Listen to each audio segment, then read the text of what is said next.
This is a podcast from comedianscomedian.com.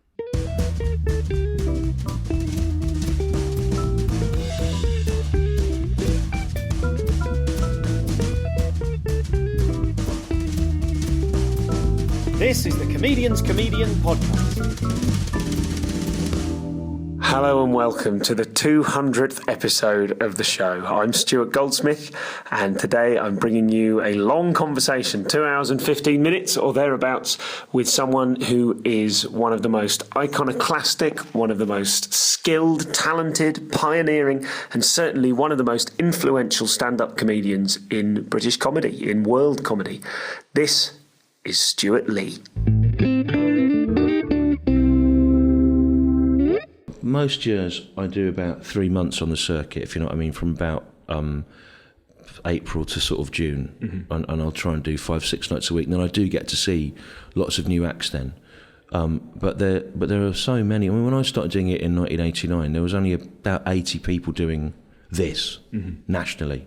So you knew everyone pretty quickly, and you could kind of keep pace with its development. But the last 10 years or so, it's exploded, and also I'm a bit disconnected from it. So I really like that 3 months being on the circuit, trying to see people I've not seen before, and try and sort of work out where it's at and what direction it's going in. But Mac's really good, because something about how it's booked and the sort of festival it's become means that lots of the people on there are the sorts of people that I would be interested in anyway. Yeah. You know, so there's been a sort of filter put on it. So I do like that. Yeah, the filter of Henry Whittaker. Well, the filter of Henry Whittaker, specifically, only allowing people he thinks are great or interesting. Yeah, so I mean, or nice. Even if I don't get to see people's acts, if I see their face, I sort of think, oh, that's one of the ones to watch. Because they're at so yeah, you get a sort of sense there of. I mean, weirdly, that McCuntleth actually feels like the comedy tent at Glastonbury in the 80s. You know, it feels like an 80s alternative. It feels like when festivals were part of what we called the counterculture, you know, the kind of comedians that are on at McCuntleth and the way it works, that there's a bar with a band playing in it and people are camping, and that's like being in the comedy tent at festivals nearly 30 years ago before they got all owned by Festival Republic, and you know what I mean? So it sort of feels. And I love the fact they can go with the kids, because when I was a teenager, I used to go off to those crusty festivals on my own and often I saw a lot of, one of the first places I saw the alternative comedy was at the Elephant Fair in Cornwall in 1984, which I think was Jenny Eclair and Malcolm and Hardy and Mark Steele and the Popticians and Hegley, and in a tent like the one, like a McCuntleth sort of vibe, you know. So, and I like going with the kids, because obviously they're growing up in middle class London and in a sterile, urban sort of environment, and it's nice for them to have a taste. Henry's created a kind of virtual model of kind of a weird 80s festival, you know. So it's sort of like, I find it nostalgic. You know, there's like local people selling cider and curry vans and stuff. It doesn't feel like a lot of them do now. So yeah, I really like it. But that weekend, I mean, this show was a weird one to get together, because first of all, each block of work that I do, I have to sort of think, who's the character now, right? What is his status and what's his relationship to the rest of the world? And lots of people have to think about why they're on stage and who they are. And with me, I've sort of decided he's on stage because he's a comedian. Right? Yeah, and he that's explicitly his job, isn't it? Yeah, it's explicitly his job, and he has to try and do that job. And in each show, he's trying to do that job for some reason, either out of sort of bitterness, to prove himself better than other people, or to meet basic financial needs that he's saddled himself with. But in each show, he's prevented from doing it by some problem, either of his own making or some external one. So there's some sort of jeopardy. And so at the start of each one, I have to sort of think about how I relate to things.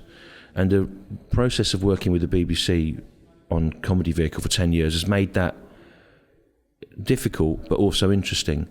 For example, in between the first and second series, it took a long time to get whichever show that was.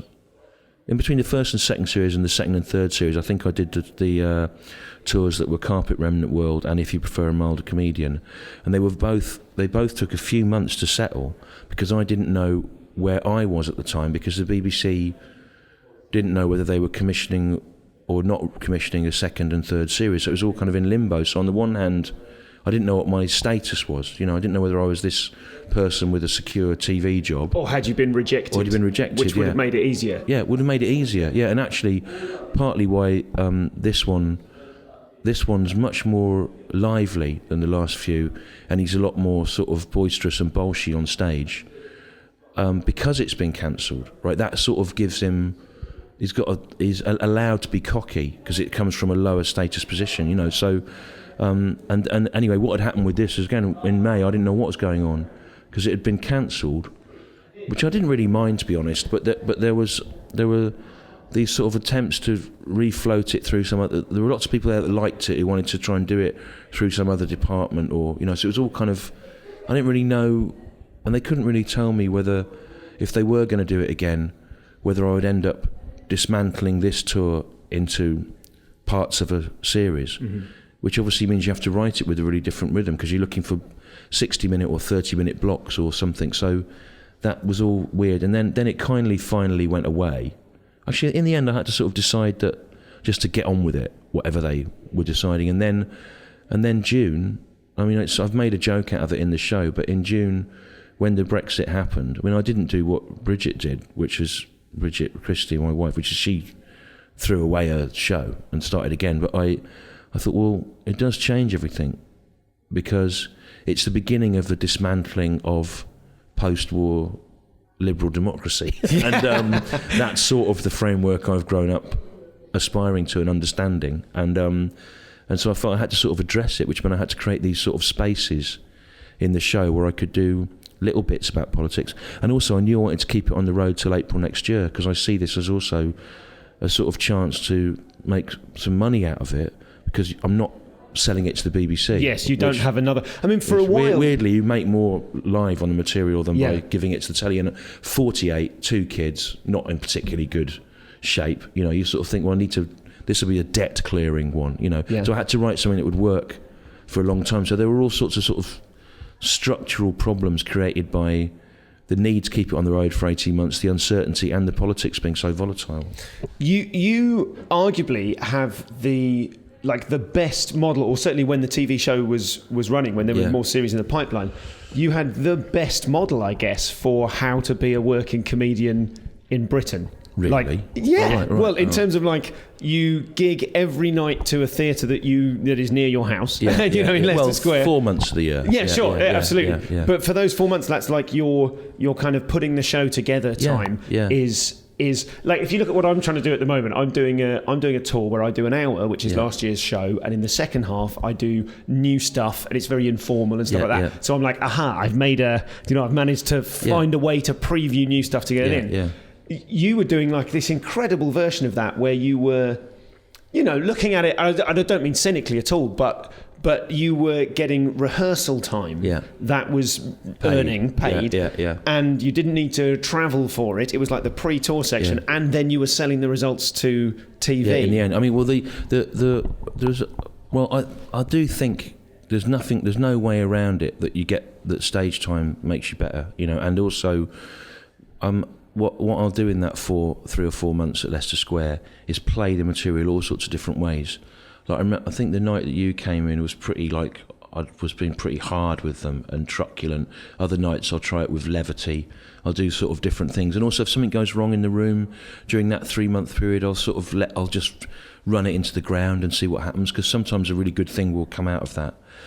And it's amazing how much it changes through sort of forced improvisation. If you go back at the end of the 3 months and look at what you wrote, you realise you're not really doing it anymore. The story might be the same, but the whole nuance and intonation of it has changed.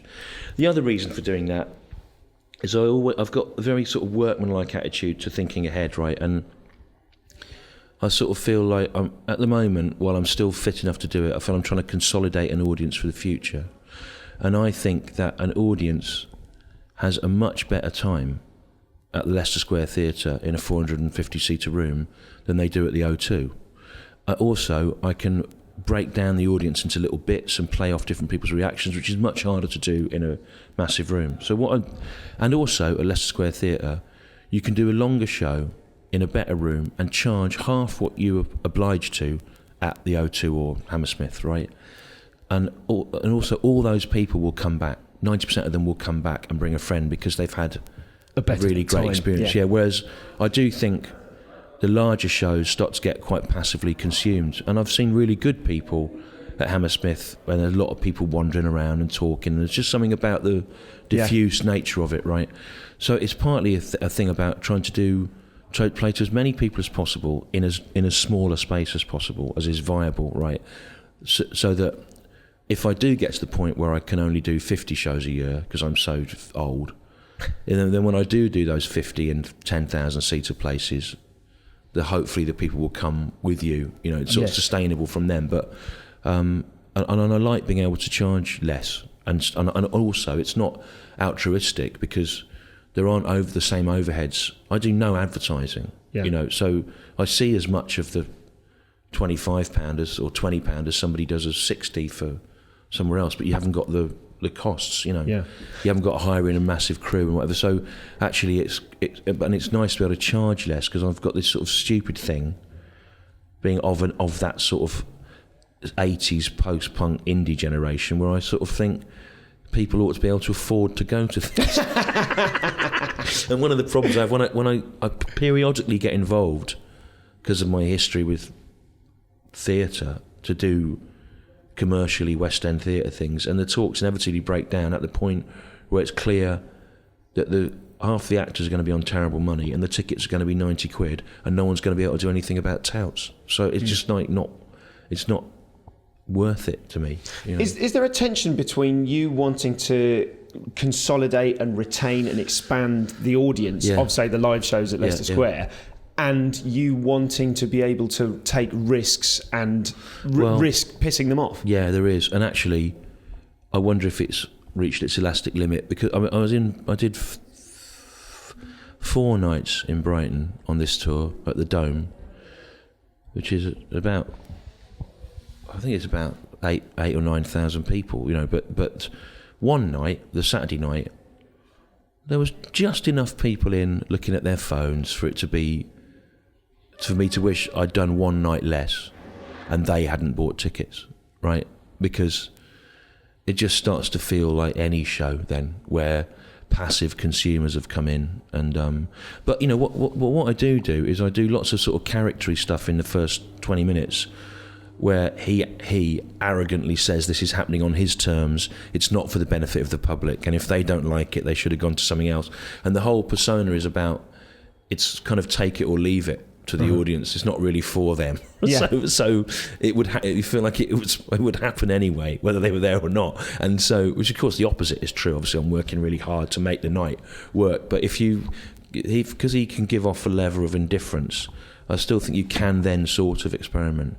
Although I think maybe the material that I toured for the 4th show was the most weird stuff that I've done to a mass audience, and it worked 9 times out of 10 on tour. But when we came to film it, the numbers game was much lower. Like if you're doing something really odd to 1,000 people, if 10% of them like it, that's 100, and you can build from that 100 and eventually get the 1,000. Okay. But if you're doing something really odd to 100 people in a small room, which is how we filmed the telly show, and to 10% of them like it, that's 10 people. And yet, as you know from doing different sizes of rooms, the tipping point for 10 is going to be much lower, harder to shift that 10 into 100. And you were, and with Series 4, you were, by that point, you were kind of entrenched in this system that you had, which I think is an incredibly laudable, brave, interesting, exciting way to do a TV show. Right. Here we go. This is the show. You film each episode once? Twice. Yeah. Okay. You sometimes end up cutting between them, but you normally I take back one of my adjectives. I didn't realise you did that. No, you do it twice. But you normally end up not on the same night. You don't do it twice to the same audience. You normally end up using one of them. That would be a real experiment for next time. Yeah, but really that's more about just sort of, sometimes I don't get coverage of stuff, you know. And also different things will happen every night. Again, I try to force real events to happen. Although the weird thing about that is people don't believe it, because telly's normally so controlled. Every single thing that's made it to the screen in Comedy Vehicle, that was a real thing that happened in the room, like someone dropping something or getting up or something failing and me changing it around. You look online and there'll be these long discussions about, oh yeah, the guy that shouted that out, he's an actor, I know who he is, I've seen him. It's like they think it's all... you see things on about live shows where something will happen on the night and you'll sort of deal with it, and it might take 20 minutes or whatever, and then they all say, oh, it's an actor he takes with him every night. And the logistics of it would be... I think my father, actually, I took my dad didn't really see a lot of comedy, but I took him to see Al Murray about 20 years ago. And Al's like the king of... He'll have like 40 people in the room, and he's learned all their names, and the whole first hour's just playing them off against each other. I mean, he's got a card index in his brain of sort of jokes about jobs almost. And we saw him at a big theatre in London, and afterwards my dad went, oh, it's amazing how he had all those actors in and he remembered who was sitting where. And I went, what? And he went, yeah, all those people that are, he knows where they're... I realised that he thought, now my dad was a rep for a packaging company, he worked in business, and yet he'd not thought it through that the logistical difficulty of taking 36 people on the road who would be on equity minimum all week just to shout out, I work in crisps or something. it would cost like a sort of Phantom of the Opera sized cast for a stand-up show. So people, funny audiences, sometimes if you handle something with aplomb, they assume that it's been faked. Or weirdly with me, if I destroy something on purpose so that I completely lose my thread, because I'm trying to put myself into a corner to see what happens, they assume you actually can't really do stand-up. Does the reverse ever happen? Now that you have such a core audience, I don't remember the exact phrase, but the cabal or a cadre of pseudo-intellectuals that you wish was even more exclusive.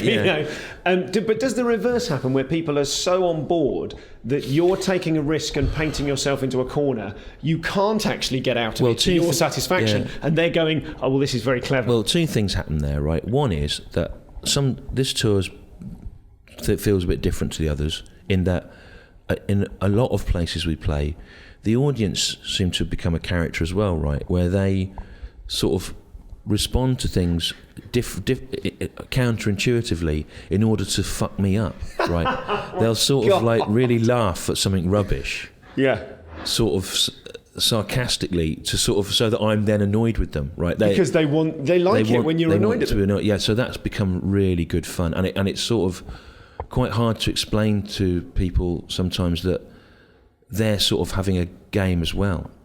So that's one thing that's happened, right, which is really great. Like, they love it. They like to give me unhelpful answers to questions, for example, to sabotage me, because they want to see what will happen. I mean, historically, I always felt that audiences in Glasgow and Newcastle were like this. To them, you're like a mouse and they're a cat. They don't want to kill you. They want to keep you alive for their own amusement. They are not actually... No, the legendarily horrible Glaswegian audience is not trying to get you off stage. They don't want you off stage. They just want to see you really work. The guy in the Milder Comedian DVD record, I mean, he was... and fair play to you for sticking with that, knowing that it was being recorded. But by the time... His timing, when he eventually went, really funny. You're too short of a coffee, he sewed it together so beautifully. Well, I'm really happy to... I think I try to treat all heckles as a genuine inquiry, right? Because I don't like put-downs. I like seeing other people do them. Mark Lamar was always the master of them when I was starting out, shutting people up in the audience. But I like to treat it as a genuine inquiry, if I am puzzled as to why they would say that. And I know where I've got that from. It's from one recording of Ted Chippington, who was like Ed Axel, but with no material. In the 80s. He had nothing. And but is this brilliant recording of him going down really badly at a gig, and this is about 1985, and all the audience are chanting. They're going, "Who the fuck? Who the fuck? who the fucking hell are you?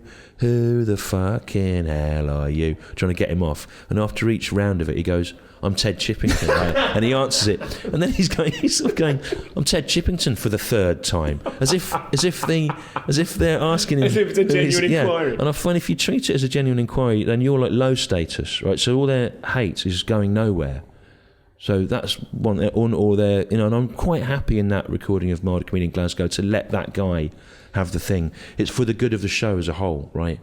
And this comes out of improvisation. It might have partly come out of the 2 or 3 years that me and Richard Herring did the double act live, where there's not, even if you put the other person down in an improvisation, you're thinking 4 steps ahead as to how can they turn it round, whatever. And that's partly why, one of the many reasons I never would thrive on panel shows is they seem to be competitive rather than supportive, right? You should be able to step back from something and allow someone else a space and think that they'll return the ball to you, but no one returns the ball on those as a rule. So that's the one thing about audiences. The other thing about audiences on this tour is it has changed, right? There is, the majority of the room are pleased, are excited to be there. They have a sense of what they've come to, and there's still enough people that are learning the ropes during the hour, the 2 hours, that you can have fun with them. But it has changed. And Al Murray said something a few years ago backstage at a benefit, which I thought was very strange at the time, but now I do understand what he meant. A number of other people, and Simon Evans might have been there actually, we were all talking about trying to make things work in rooms, and he said that in his experience he didn't have to make the laughter was already in the room and it wanted to come out, and he just had to kind of air traffic control it around.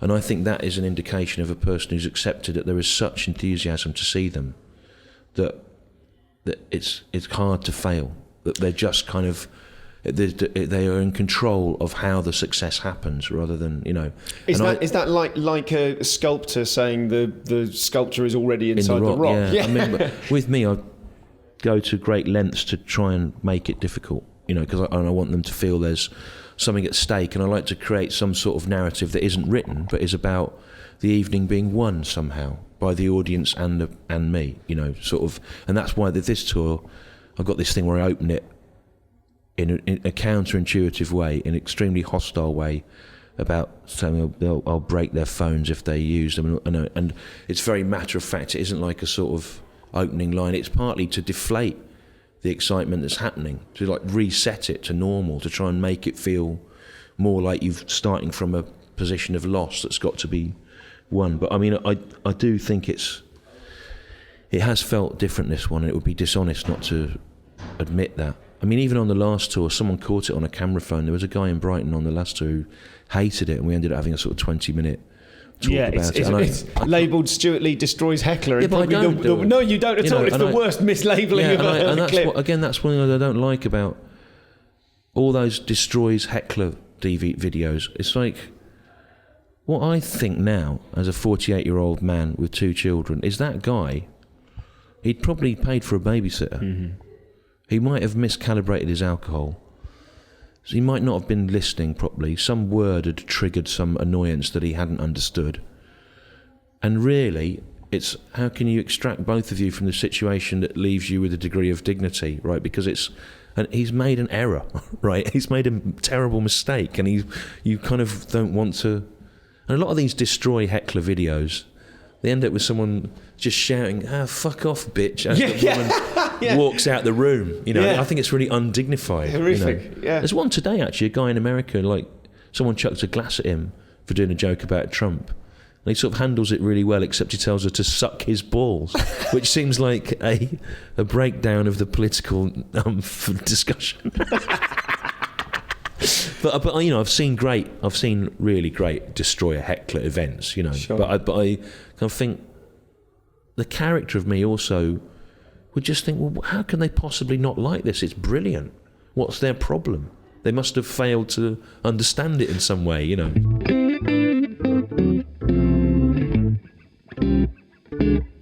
So this is Stewart. Before I go any further, I'd just like to thank Hannah Lucy and everyone at the Octagon Theatre in Yeovil for giving me the space to record this interview, and thanks to James Hingley for his help in setting it up.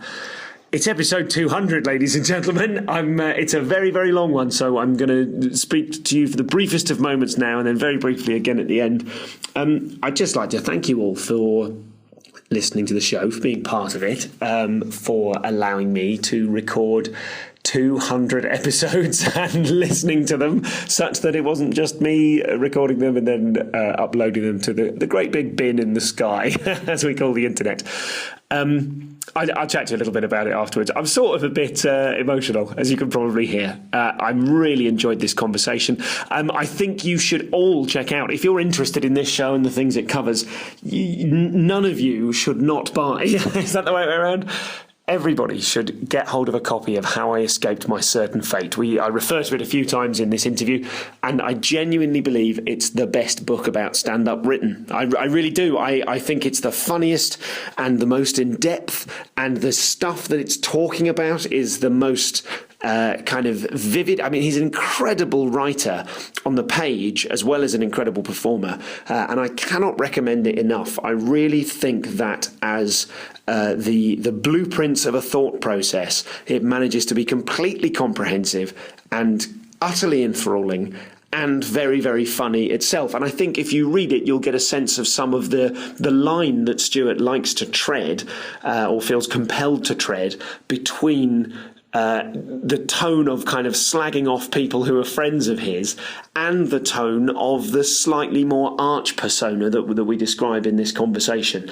It isn't always an easy read, particularly if he is brutally attacking something or someone that you like. But nonetheless, there is something incredibly invigorating about the strength to which he holds to his principles. So I really recommend it. If this interview is piquing your curiosity, that's a good place to start. And of course, you can go and see Stewart live on tour at the moment with his content provider show that is going to be touring for some time yet.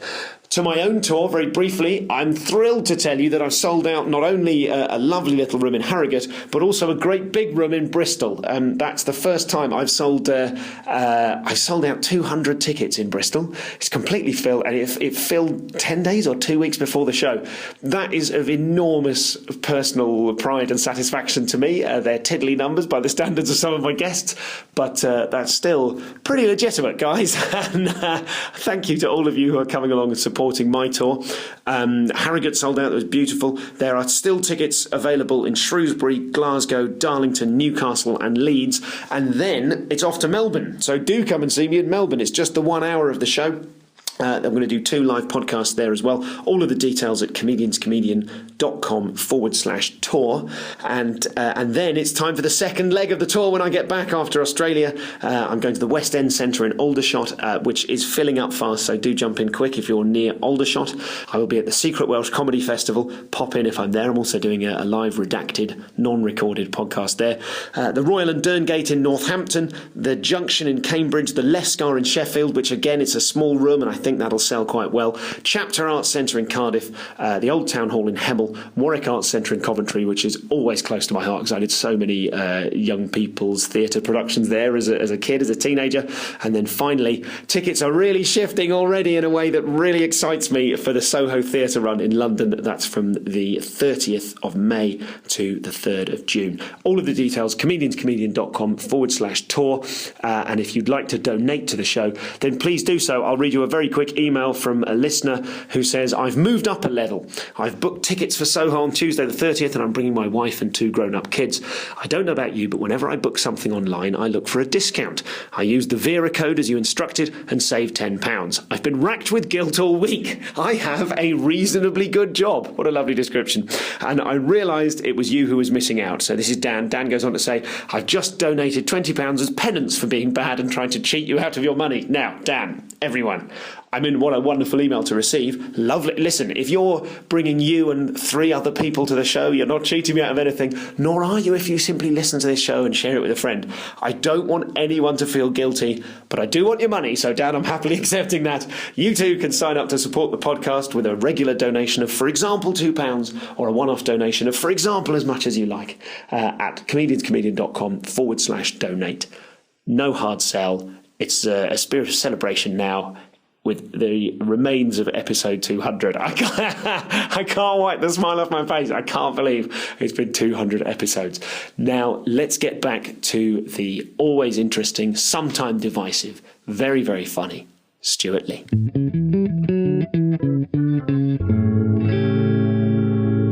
When you talk about the character of Stewart Lee, and particularly, and this, I think this is the first time I've heard you describe him as he, as opposed to, as a sort of shorthand.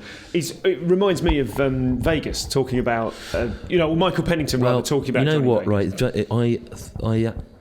I think Vegas was a massive influence on me, and I'll tell you exactly the point at which he was. It was about 2001 when he was sort of giving up really for a bit, and he, I remember it was not fair really. I remember seeing him at the Gilded Balloon. Late at night on one of these, and the gig had gone a bit wrong. He was supposed to do 20 minutes. He sort of stayed on for an hour, just struggling, and people hated it. And poor old Mitch Benn was supposed to have gone on 45 minutes earlier with a band and was not pleased, But Vegas sort of played the truth of Michael Pennington played the truth of the Johnny Vegas character. And the Johnny Vegas character wouldn't have gone off. He would have stayed there trying to be loved, pleading with people. And so in a way, Johnny Vegas the act never failed, even if it died, because Michael Pennington played the truth of the character. And what I sort of think, I've got from that is that the Stewart Lee character, he sort of, as long as I do what he would do, which is he sort of thinks he's better than other people, and that why don't they listen to him, and it doesn't really matter if it dies. Well, it would have done anyway. You know what I mean? It's not really anything to do. It would have been worse if I'd tried to make it work. then it wouldn't have been real. Do you ever regret not naming your character something No, not else? at all, because it's not like I do anything else. And also it is mainly, it's 90% what I would do. It's just you have to create this air of separation. I think partly why I started to do it as well, to think of it as more of an act, was when I I did this show in 2005 that was all about this sort of being ill and getting into legal battles about Jerry Springer the Opera. It was quite a hard one to do because it was a lot of personal stuff in it. It wasn't a dead dad show, but it was the nearest. It was about the death of my hopes, which was worse.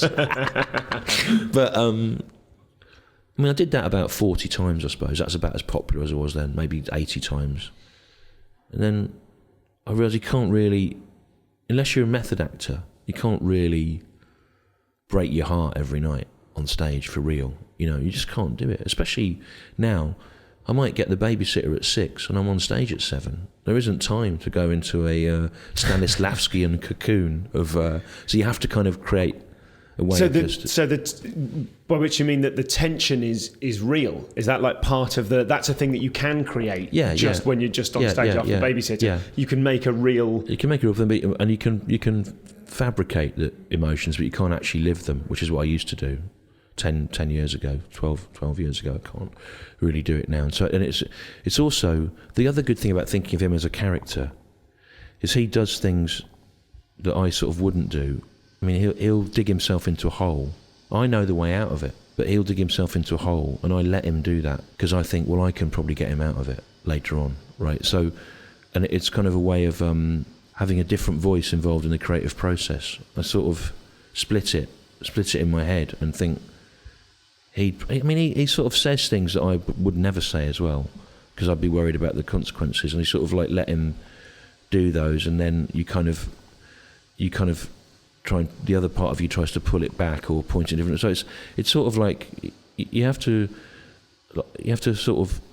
I talked to some musicians about this, improvisers, and I don't really like talking about myself in comparison to them, because I think it sounds like you're trying to say you're more than a comedian, like an artist or something. But they talk about that, about trying to play in a way where they don't know what they're going to do next. And I remember seeing Fred Frith from Henry Cow at the ICA.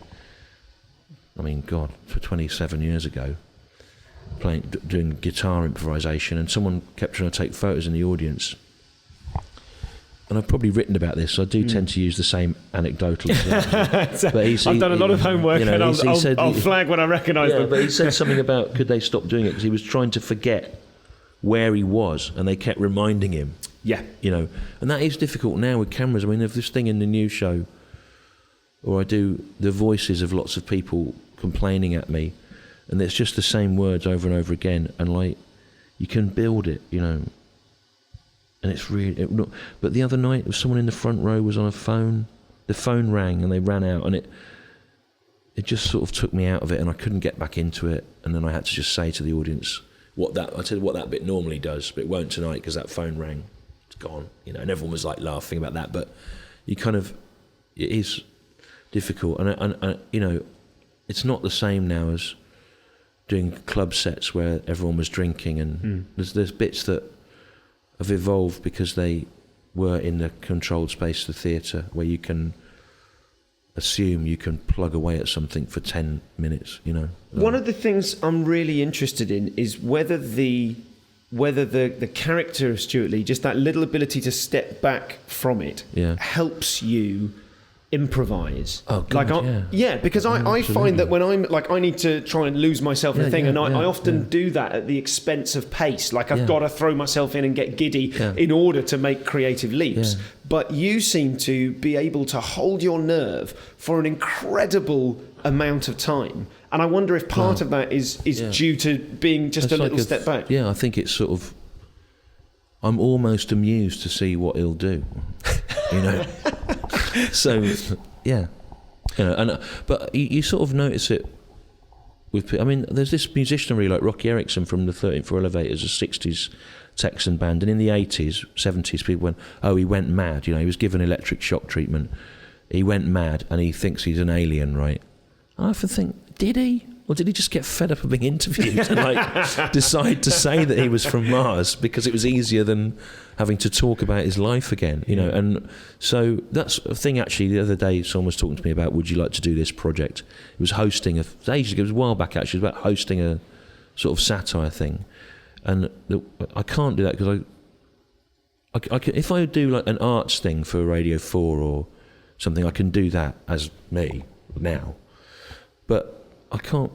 If I was hosting a sort of comedy thing or a comedy discussion program like Frankie Boyle does now, I couldn't really do it as him because he's not. He wouldn't be interested. He wouldn't take direction, or he wouldn't be interested in what anyone else had to say anyway. Yeah. So it's sort of, and I don't want to do it as me because me being me in comedy would sort of undermine the stand-up a bit. I think. I mean, I know you always get this when you do things like this. Is you get these people that sort of see the light after, I thought he was like, you know, they kind of go, oh, I see. Even sometimes comics as well, they go, oh, right, so it was a sort of joke when you did that. Yeah. No, but I had a lot of people listen to, I interviewed Jimmy Carr, and a lot of people have said to me since, I'd assumed he was, you know, it really has made me change my attitude towards him. I mean, obviously, these are the sorts of people we're talking about who like to listen to the sort of thing that this is. So there's not, you know, worldwide. Yeah. But recognising that the kind of bulletproof sniper one-liner guy on stage isn't the same as the comedy-loving comedy nerd who goes to Edinburgh and seeks out. Yeah, I mean, I've not shows, really you know, spoken to him socially for a decade, really. But I remember he. You know, I think he left.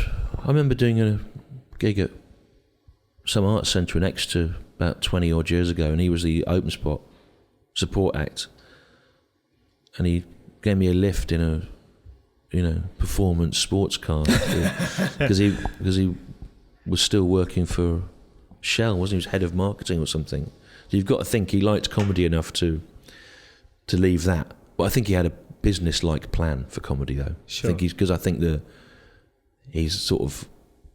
he's marketable in of himself, isn't he? You know, and Do you?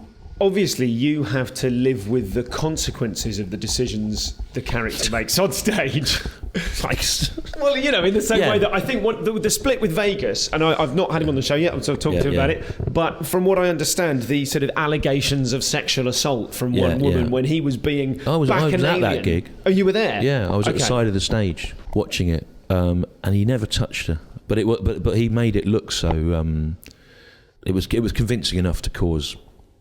Sure. You know, genuine anxieties for people. And to be fair to him,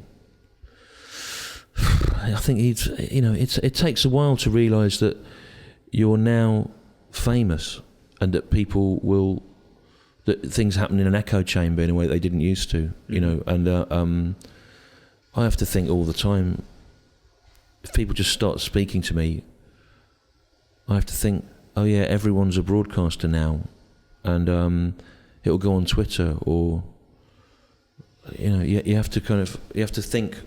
You can't really speak freely to anyone, and you have to think that's partly why I'm policing the cameras thing in the room. Is you want the right to make an error of judgment sometimes, and that used to be a lot of really good routines that all sorts of people have got. We've all seen them at stages where they were probably not acceptable, but they found a way of doing what they wanted to talk about. Certainly, Alfie Brown, for example, we filmed him for Alternative Comedy Experience, and he did a really good set.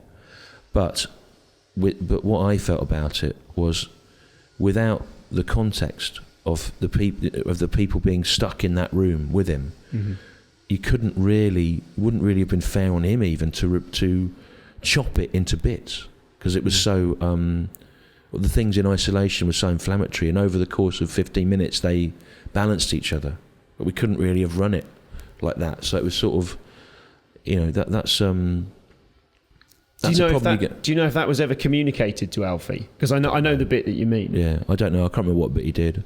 I don't know, probably. But there were lots of things like, you do worry about stuff being chopped up. I assume that's why Sadovitz has nothing available commercially, because it can be decontextualised. And if you see one of his shows, you come out where everyone in the room has had something that they believe very preciously destroyed, but probably everyone has.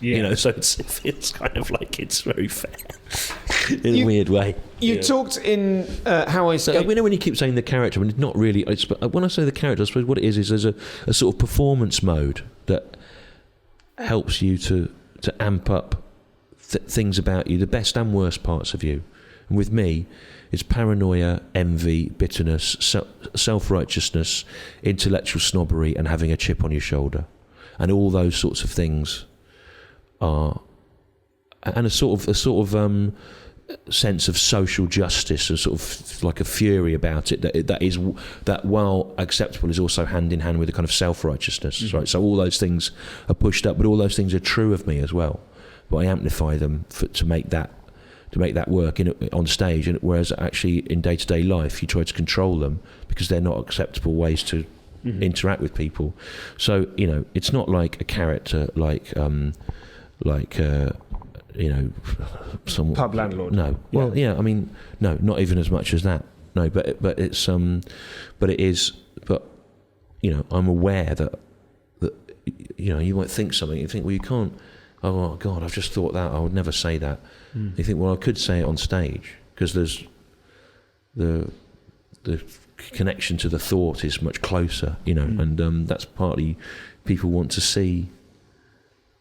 Okay, I don't go out and try and be the same as all the people there. It's trying to amplify the differences between you, and also what people understand, and they at least now understand it by the end of the first half. If they're newcomers, is that they are invited to laugh at you on some level. There's some really explicit bits in there. On some level is a funny clause in that sentence. It's not just the lines, but also the idea of, like there's a bit where I go, the problem I've got now in Divided Britain is 50% of any audience could have taken a vote broadly against your liberal position. So now I need to write jokes that are funny and of their own right, rather than simply being sentences people agree with, right?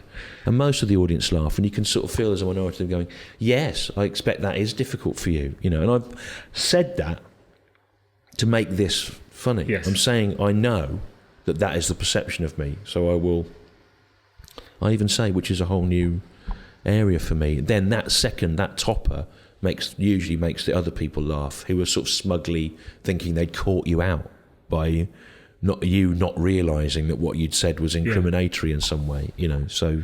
There must be a danger of stuff that operates at the kind of level and metatextual level of some of your stuff, there must be a danger of leaving people behind.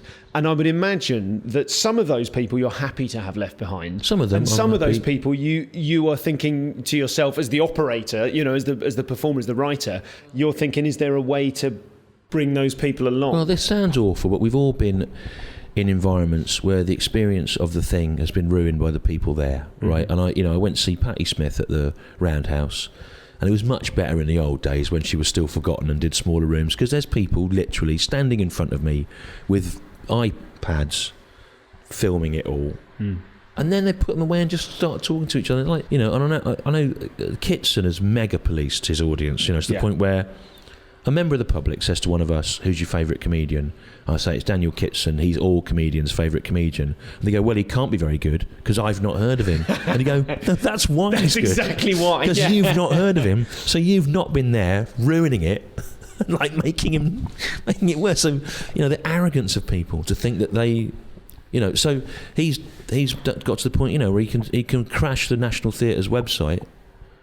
And no one knows who he is. It's superb, I wish I'd had the foresight when I started to think more like he did. But to be fair, he'd seen a generation of us make mistakes, and he was able to sort of work out how to play it better. Is it just not having had the foresight, or is there an aspect to which, presumably with 2 children to support, you need to do you can't take the risk anymore. Because part of me is thinking you could still do that. You could still thin out your audience and try and become as obscure as possible. You could change the name of the act. You could give the act a secret name. It's sort of.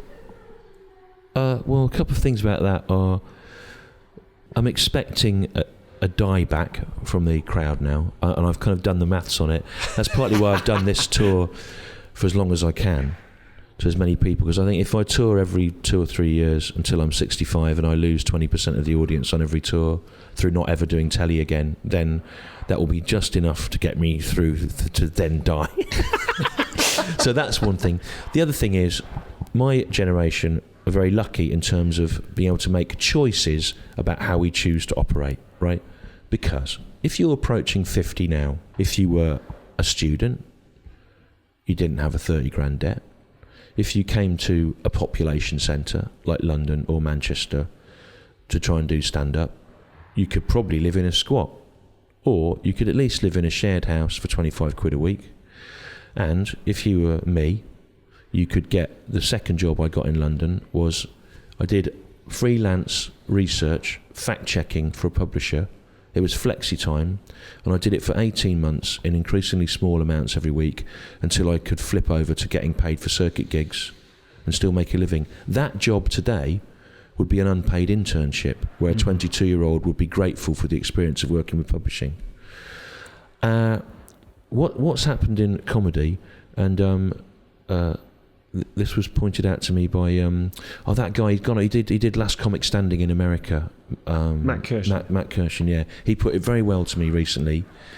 He said, in comedy now, when I started, the most successful person you knew was Mark Thomas, and he was on the same room above a pub as you for the same door split in 1990. Now we're in a kind of 1% economy where I'm at the bottom of that 1% and everyone else is the 99, and everyone else is sort of hoping they might get on a panel show, hoping they might get on these package shows, and their day-to-day living situation is much more difficult because everything's more expensive, and the amount of work is massively thinned out because there's so many people paid work, and there's this sort of sewer fat jam log blockage of open spots on a M25 sort of open spot circuit that seems increasingly distant from the centre, and they were the same in the 80s. The open spots were on the same gig as the people that were on telly, and so we could afford to go, I'm not going to do that, or I'm only going to do this. You could afford to be weird.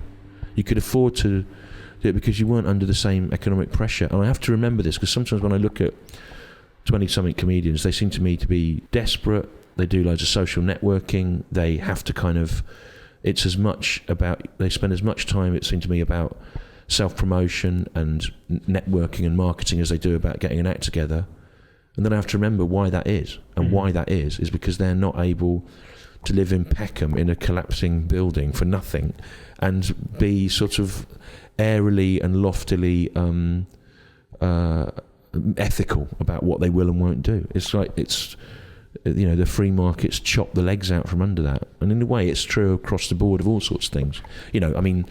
Hospitals were told under the last government that they're not allowed to make ethical decisions about which service providers they use. They have to just take the cheapest one, even if that one's got investment in the arms trade. They're not allowed to make that decision. So it's happened across the board, But so, whether I would do that now, I don't know. And certainly, having our first child, it didn't galvanise me to do work that I didn't want to do. But what it did make me do, and that's partly what the book came out of, the first book I wrote, How I Escaped My Certain Fate, was trying to work out, without selling out, and I've just like to communicate to the listener, I've done air inverted commas around that phrase, how can you actually make what you do work? And what I had to do was leave big management, strip it all back down to basics and try and do it like punk rock, get in the van and sell your CDs after, to try and work out, could you do it from a base level, without, how was I going to make this work now I was responsible for someone else's life, So it did force my hand in that way. And I was lucky really, because I don't think I would have done it without that responsibility. One of the things you say in How I Escaped My Certain Fate, which I was having reread it recently, and I read it when it came out, and I've been a comedian for much longer now than when I first read it, and there's a much more there's even further levels. It's a different time though, and it's a really different time now to the time I was writing about. That's the only thing, it's when a young person here in Yeovil asked me last night after the gig, what's your advice for becoming a comedian? He was doing try-out spots. And I went, well, the problem is I wrote this book, and the book is all about, half the book's about the creative process. How do I write a joke, and but half of it is just about trying to live as a comedian. But the point at which I was trying to live as a comedian was very different. The point I started out was socially very different to now. So I don't know how relevant it is in a way. Anyway, sorry, go on. You said, yeah. So in the book, there's a couple of things I wanted to make. I think it is the best book about stand-up comedy that there is. Thanks very much. Well, at the time... there aren't many, and there aren't many good ones, but it's definitely the best. Well, at the time, that's because I'd read a lot, right? And the one that really upset me, there's a book about Dave Allen, and I could never make head or tail of Dave Allen because I really loved him as a kid. And he's like one of us, but he's from their era, right? So I sort of thought, how did he write? What did he do? And there's nothing in the book at all. I remember you saying the footnote, which tells us nothing. Right. Yeah, and so I thought, what if you tried to write a book about a comedian? It was about how comedy works. So I felt like, no, I don't actually. Since I've found a couple. Like Franklin Ajay's one is really good. What's the name? Franklin Ajay, Ajaye, the jazz comedian he calls himself, from America. He's a bit part actor in that Deadwood. He's in loads of little films, but he was quite a big deal in the sort of 70s, but so try, anyway, go on. You're saying about, I did want to write a thing that was sort of about the mechanics of it as well. Yes. Yeah. And in that book, you talk about one of the kind of the key moments in your development was hearing Paul Provenza talking about everything on the stage being in inverted commas. Yeah. And you talk about the kind of the sacred circle that the French bouffon clowns would draw around themselves in the dirt before. Yeah. Although looking back, I think I probably was having a sort of nervous breakdown during that period of my life. Now I look back on it, and I think that we go in search of these things, don't we? And people that are losing their mind sort of look for things like. And I kind of think, I was a stand-up comedian, and I think I needed it to mean something. And I think it's been very helpful creatively thinking that it means something. I think you have to believe in it, and those sorts of things gave me a way of believing in it. But they were like bolts from the blue. I mean, seeing the French clowns. I was in France, and rural France, about 2002 or something, 3, and there were these drama types, doing a recreation of this medieval tradition, which you have here. It was Saturnalia in ancient Rome. We had it here, May Day sort of thing, where the people are allowed to make fun of everyone, and they did their bit outside the church where they were all dressed up as sex-crazed members of the Catholic Church. They did that bit, a carnivalesque thing in the middle of a circle, and that was, you're in that space, so it's a safe space, and I think that about comedy, that I am politically correct, and I don't like the sort of unjustifiable use of politically incorrect language. I like it when it has impact for a reason. I tend to react badly to it if it doesn't, although sometimes if it's funny enough, you laugh before you've made a moral judgment, but I do think there is something about that space, being allowed to have that funny space, and I think it's shame when it's punctured by camera phones or by people taking things out of it in fragments. Yes. One of the things I wanted to ask you about was whether or not there are whether you see other stand-up comedians as being able to also be sacred clowns, as also being able to draw that circle around themselves. Well, loads of people, yeah. I mean, to be honest, but some people and not others. Well, yeah, I think you get it with a lot of people. I also think you get it. You see people trying to do the magic thing of comedy under very difficult circumstances. You see, I mean, Andrew O'Neill, for example, would rather spoil this by telling you that he's a shaman, right? But he manages to do very peculiar things in jongleurs type spaces. He can sell that to. So there's not a rule about where it happened. I mean, and Nish recently has been doing very controversial material that he's managed to make work in 20-minute packages as well. So I think it can happen. It can happen all over the place. I don't really know enough about the day-to-day mechanics of circuit gigs at the moment to know where we're at in terms of a cycle. But certainly when I started out, it seemed like there were a lot of really mad acts about, the kind of people that would now be shunted into something like Alternative Comedy Memorial Society, or those amazing gigs that Martin Sohn runs in sort of South London, where half the people look like they should probably be having some sort of help, like that feels like when it was you accidentally got to some mad thing and you didn't really know what it was. He's still very capable of creating that atmosphere, I think, But sometimes the audiences do it themselves, like Saturday night in Brighton. It was a theatre, and it feels like, the Dome feels like, the temple of culture, but the audience just chose to behave like a late and live audience in 1995. They were sort of mad, and it felt like that they just sort of arrived and did that themselves, really. And a bit like what Al Murray says, I didn't have to. They made it like a mad ritual. They went crazy and steered the show how they wanted it to go, and it was really funny, but it wasn't much to do with me, really. I was just sort of there in the middle of it, sort of saying things. One of the things that struck me as I prepared for this interview was that I get very nervous before interviewing people. Yeah. And before this one, I suddenly realised I wasn't just nervous, I was sort of a bit scared. Wow. And I just bear with me, and I'll explain why. Having met you and sat down with you, I'm not really scared anymore. But I did feel that of all of the people I've interviewed, meeting you and kind of creating an interview with you, giving you the opportunity to meet me, potentially made me vulnerable. Because if you don't take to me, or if you consider me pretentious or something like this, then there is a chance that down the line I'd be casually slaughtered in three words in a footnote. What will happen at some point, probably, when I'm improvising on stage? Okay, something will happen in the room, and I'll go, Stewart Goldsmith asked me about that on his podcast. I'll just use things, right, and a lot, and it will be something that will connect with this, like so. Because the person on stage, right, the comedian of Stewart Lee, his job is he's a comedian, right?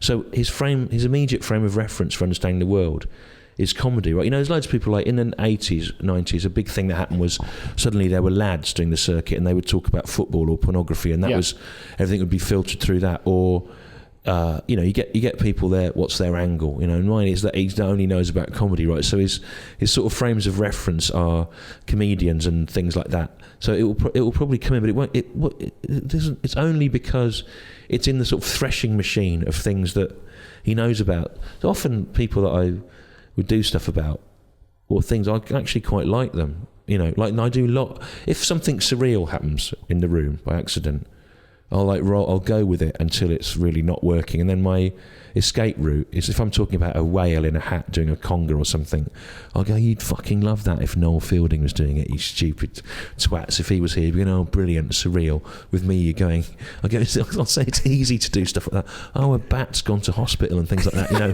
like, I actually really, really love Noel Fielding. You know, I really, really love Noel Fielding. It's just a funny thing. It's easier to sort of. That's what he would talk about, the Stewart Lee, was only know about.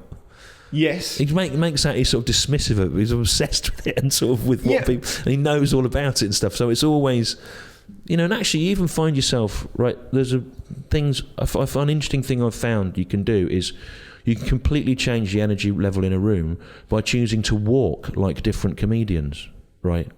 Okay. Right. To walk around how they would, right? And the audience get it as well. They sort of know when you're moving like a certain type of person. So you can sort of, it's like playing a guitar there's a great Chris Spedding track called Guitar Jamboree where he does a 3-minute solo and each 10 seconds is in the style of someone different and you totally get who it is. And you can sort of do it with just how someone is on stage, you know, and like the movements of Michael McIntyre, of jerky, frenetic precision really suit the material, and the sort of pleading kind of like sort of a chimp-legged stance of Russell Howard suits that sort of pleading, meet me halfway kind of stuff, you know. So you kind of, and I find it really sort of funny to do that. But then he says he's doing it and he knows how to do it. He says he doesn't like anyone, but he sort of knows everything and how it works. So yeah, it will come in. But the Stuart Goldsmith will be some bloke who like. It's recorded hundreds of hours of interviews. I mean, it's sort of become, and like about 10 people in the room will really, you know, of the front 50 will really know what that is, because they'll be the people that. I love that you've basically taken this on by going, yeah, I probably am going to do that because it's sort of. I mean, that was what was really one night when the Daily Telegraph critic was in. This is a real thing that really annoyed me. I don't normally let things annoy me, but. The Daily Telegraph bloke came, Dominic. There's two Dominics. One's nice and the other's evil, aren't there? There's a good one from the Times and an evil one from the Telegraph. Anyway, the one evil... with two dots. One with one dot. The evil Dominic came. And I knew the bloke from the Telegraph was in. So when the press are in, I don't pretend that they're not. Yeah. I go, right, it's press night tonight, so if you can help me out, I'm going to tell you... I'm going to do this, this and this, and then that bit's funny because of this. I don't try to play it in lab conditions. Anyway, the Telegraph bloke came one night on his own, and a guy in the Telegraph, the TV critic in the Telegraph also writes the funny columns in the Telegraph. And a slightly strange thing happens where he'll review a thing of mine, saying how he likes a bit. Then about 6 months later, the same sort of idea will turn up in one of his columns, right? Yeah, okay. Yeah, he's actually started attributing me, which is better. Okay. He did a thing about people saying you can prove anything with facts, but he said, as the comedian Stewart Lee said, so he's sort of he's meeting me halfway. He's still stealing stuff, but he's at least saying. But so I just when the Telegraph comedy reviewer was in, I just did loads of stuff about. Are you going to write all this down and give it to whatever his name is, you know? And he got so annoyed about it. He left at half time and then he wrote this no stars review of it. And it's still like the top 5 searches whenever you do. Probably because the Telegraph pay for some algorithmic boost from Google or something, you know. But it's still, and it's just absolutely not anyone else's experience of that night except him, right? But he'd chosen to come and he was a critic, so by being there he changed it. And the character of Stewart Lee would be annoyed that the Telegraph were in. So what am I supposed to do? That's the only way to do it, isn't it? He doesn't want the Telegraph in, and he doesn't want Telegraph readers to come. So he would do that, right? And so it's sort of. I don't know what the scientific term is, but it's like the act of observing the thing has changed the thing exactly. Yeah. So he should have given it a really good review because he said he did what he would do if I was there, and I was. That's a 5. Yeah, I know. Yeah. So when you're talking about the threshing machine of the context that the comedian Stewart Lee is aware of, all of those sorts of things, I do think that. But one of the reasons that How I Escaped My Certain Fate is such a strong piece of work because you manage to, like, you are incredibly good at having your cake and eating it and having it again and eating it again. Yeah. And I think one of the ways. One of the areas for me when I've seen your work, which I've seen you live over the last 20 years. Oh, I didn't know that. I saw I remember seeing the one where you talked almost exclusively about the platypus being a monotreme. Oh God! Was that in Edinburgh? or something? Yeah, it was. That was the last one I did before I stopped. It was something about the world or all around. I don't remember the name. Yeah. Actually, you know what? I'll tell you why. Partly why I gave up was during that run. I was really starting to get somewhere in terms of sort of losing the crowd and bringing them back. I remember this one night where I'd kind of got 20 minutes where half of them were like, what's going on? And I was keeping the ones that were on side in on. Then I got it back. And I was working 10 minutes ahead in my brain all the time, thinking if I do this here, I can do that to that person later. And then I got reviewed in the Independent. It was like 2 stars. And they went, at one point, he loses the crowd for 20 minutes. He's so bad at this. For one point, he loses the whole crowd for 20 minutes. And then miraculously, it manages to come back. I thought it wasn't miraculous. It was like I'd sort of was trying to do that. And I did it. And I thought, God, this is pointless. Like, because actually the thing that I feel is where I'm going, they think it's a mistake or that it's happened by accident. But actually, and now that's the sort of thing people like, that feeling of it appears to be going nowhere and then it does, you know. So I did stop for a bit after that. It was probably the monotreme bit. That's a good bit. The weird thing about that is, of course, that might have been quite a good show. I don't know. I can't remember, but I haven't got the notes for it, and no one filmed it or recorded it. And it's weird because now everyone would, even for your own reference, you could just put a machine like this on, or it's weird all the stuff that's lost from the 80s and 90s, kind of. But in the book, no, I mean, there's having your cake and eating it, having your cake and having it again. Like you're so good at explaining. Like this is a thing that I said in the text, and for people who haven't read it, which I hope all of my audience will have a copy. But it's the text of the transcripts of 3 stand-up shows, with copious footnotes explaining the context of them, what you were thinking at the time, all that sort of stuff. It's brilliant. Although again, to get bogged down in this, the person writing the footnotes doesn't really like the person doing the act a lot of the time. Well, this is exactly my point, because you are able to explain like that. I wouldn't do that again. I wouldn't do that again. And also, at the same time, you're able to insult yourself, the people you're talking about. You're able to insult the people that you're insulting on stage in a different way. And I did, it's like a multiply pronged attack. Yeah. But I do think there is a difference in tone. And I think as a reader, I can kind of ascertain when you are calling your wife Bridget Christie greedy, do you know what I mean? Or when you're referring to Kitson as a bald, bug-eyed, woman-hating racist.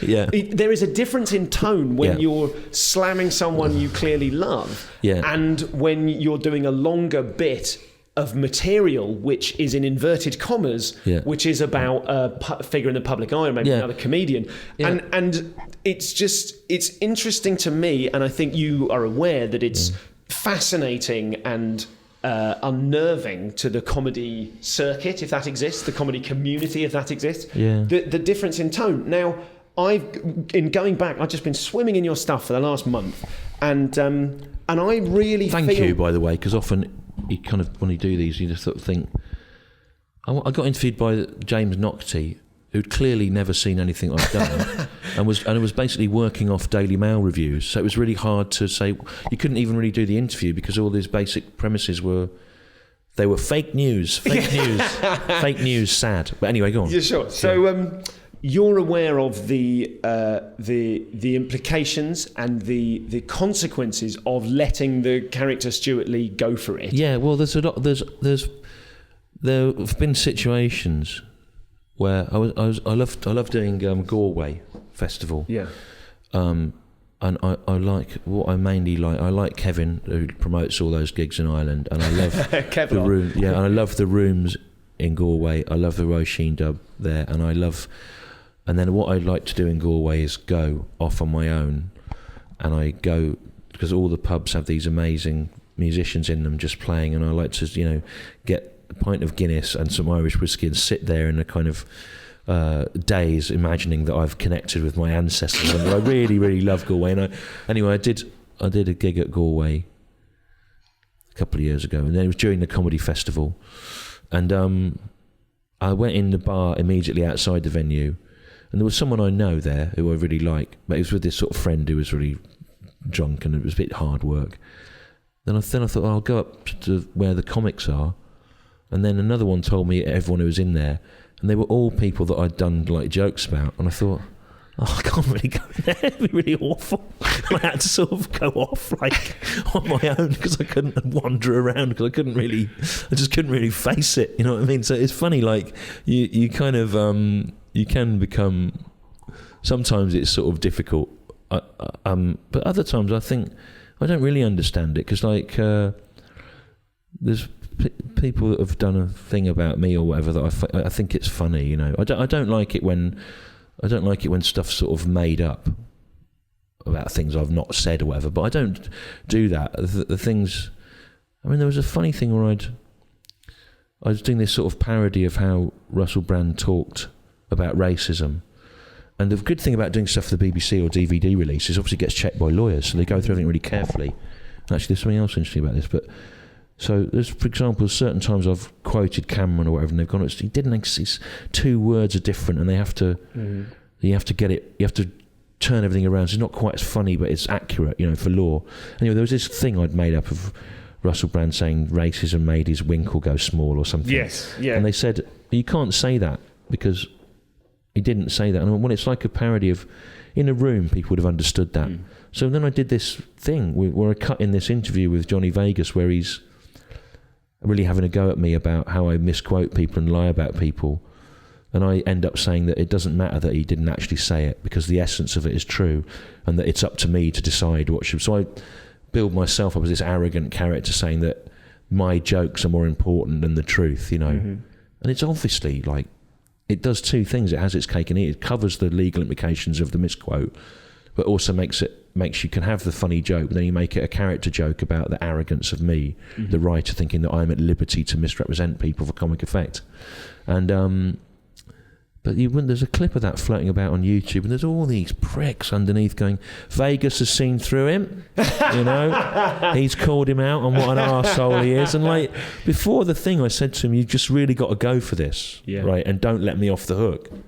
And also, like, I would put out a thing on my own DVD that made me look really stupid without knowing that and this thing, my sister is very worried about the hostility that Chris Morris displays to me on he said, why do you have that man picking on you? It's like sort of I've not got any control over it. It's sort of, but actually the interesting thing about fact checking that where we're at now with comedy is this is a problem we got now if you're a liberal comedian. Liberal comedians come out of a tradition of liberal satire, and liberal satire tends to be, on legitimate news radio, through the BBC, through the Guardian, whatever, through you get a DVD out, everything's got to go through lawyers. So you can say some mad thing about Cameron or Bush or whatever, but you have to the stuff that platforms it has to be true, Whereas the right comedy now, just coming through blogs, through Twitter, whatever, it's unregulated.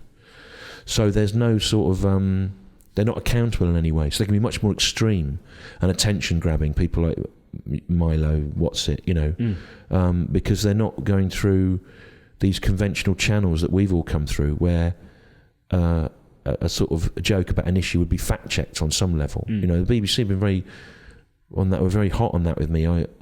The punchline could be a generalisation or an exaggeration, but the start point had to have a relationship with fact, where the start point that sets up the funny article on some Breitbart website can be utterly untrue, and then move on from there, which is, again, why people are always going, oh, they don't have Chubby Brown on telly because he's politically incorrect. It's not just that. It's that a lot of the things he's politically incorrect about are not true.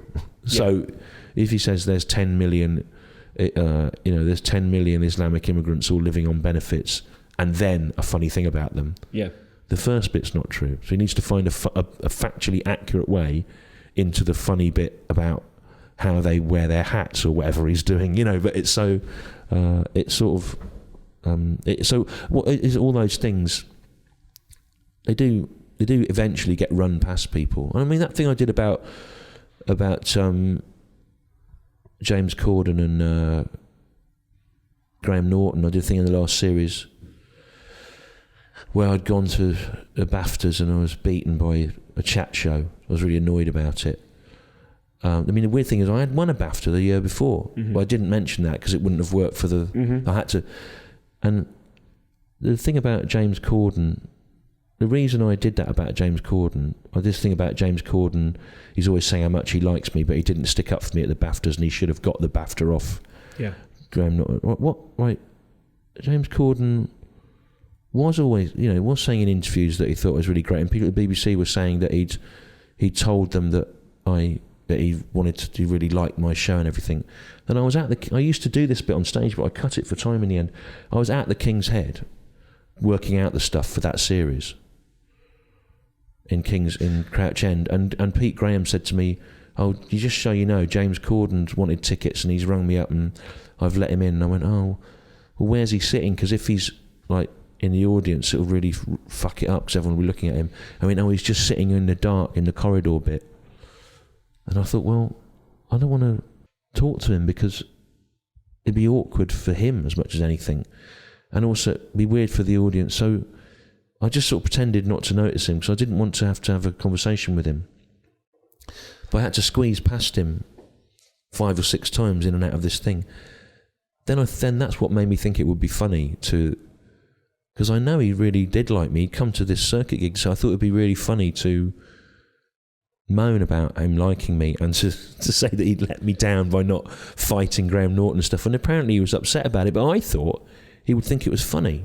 But I thought he would think it was funny to be to realise that his presence had sort of gone into this story. And I do it with a lot of people that say that they like me. I'm read about them, and to be honest, people do it to me. I mean, I really like The Fall, and I don't know what Marky Smith thinks of me at all. But he's always slagging me off on stage. I went to see them in May this year, and he did this as a 20-minute track, it was normally about 8 minutes, but they extended it massively. It seemed to me to accommodate a sort of 3-minute attack on me. There's people standing next to you.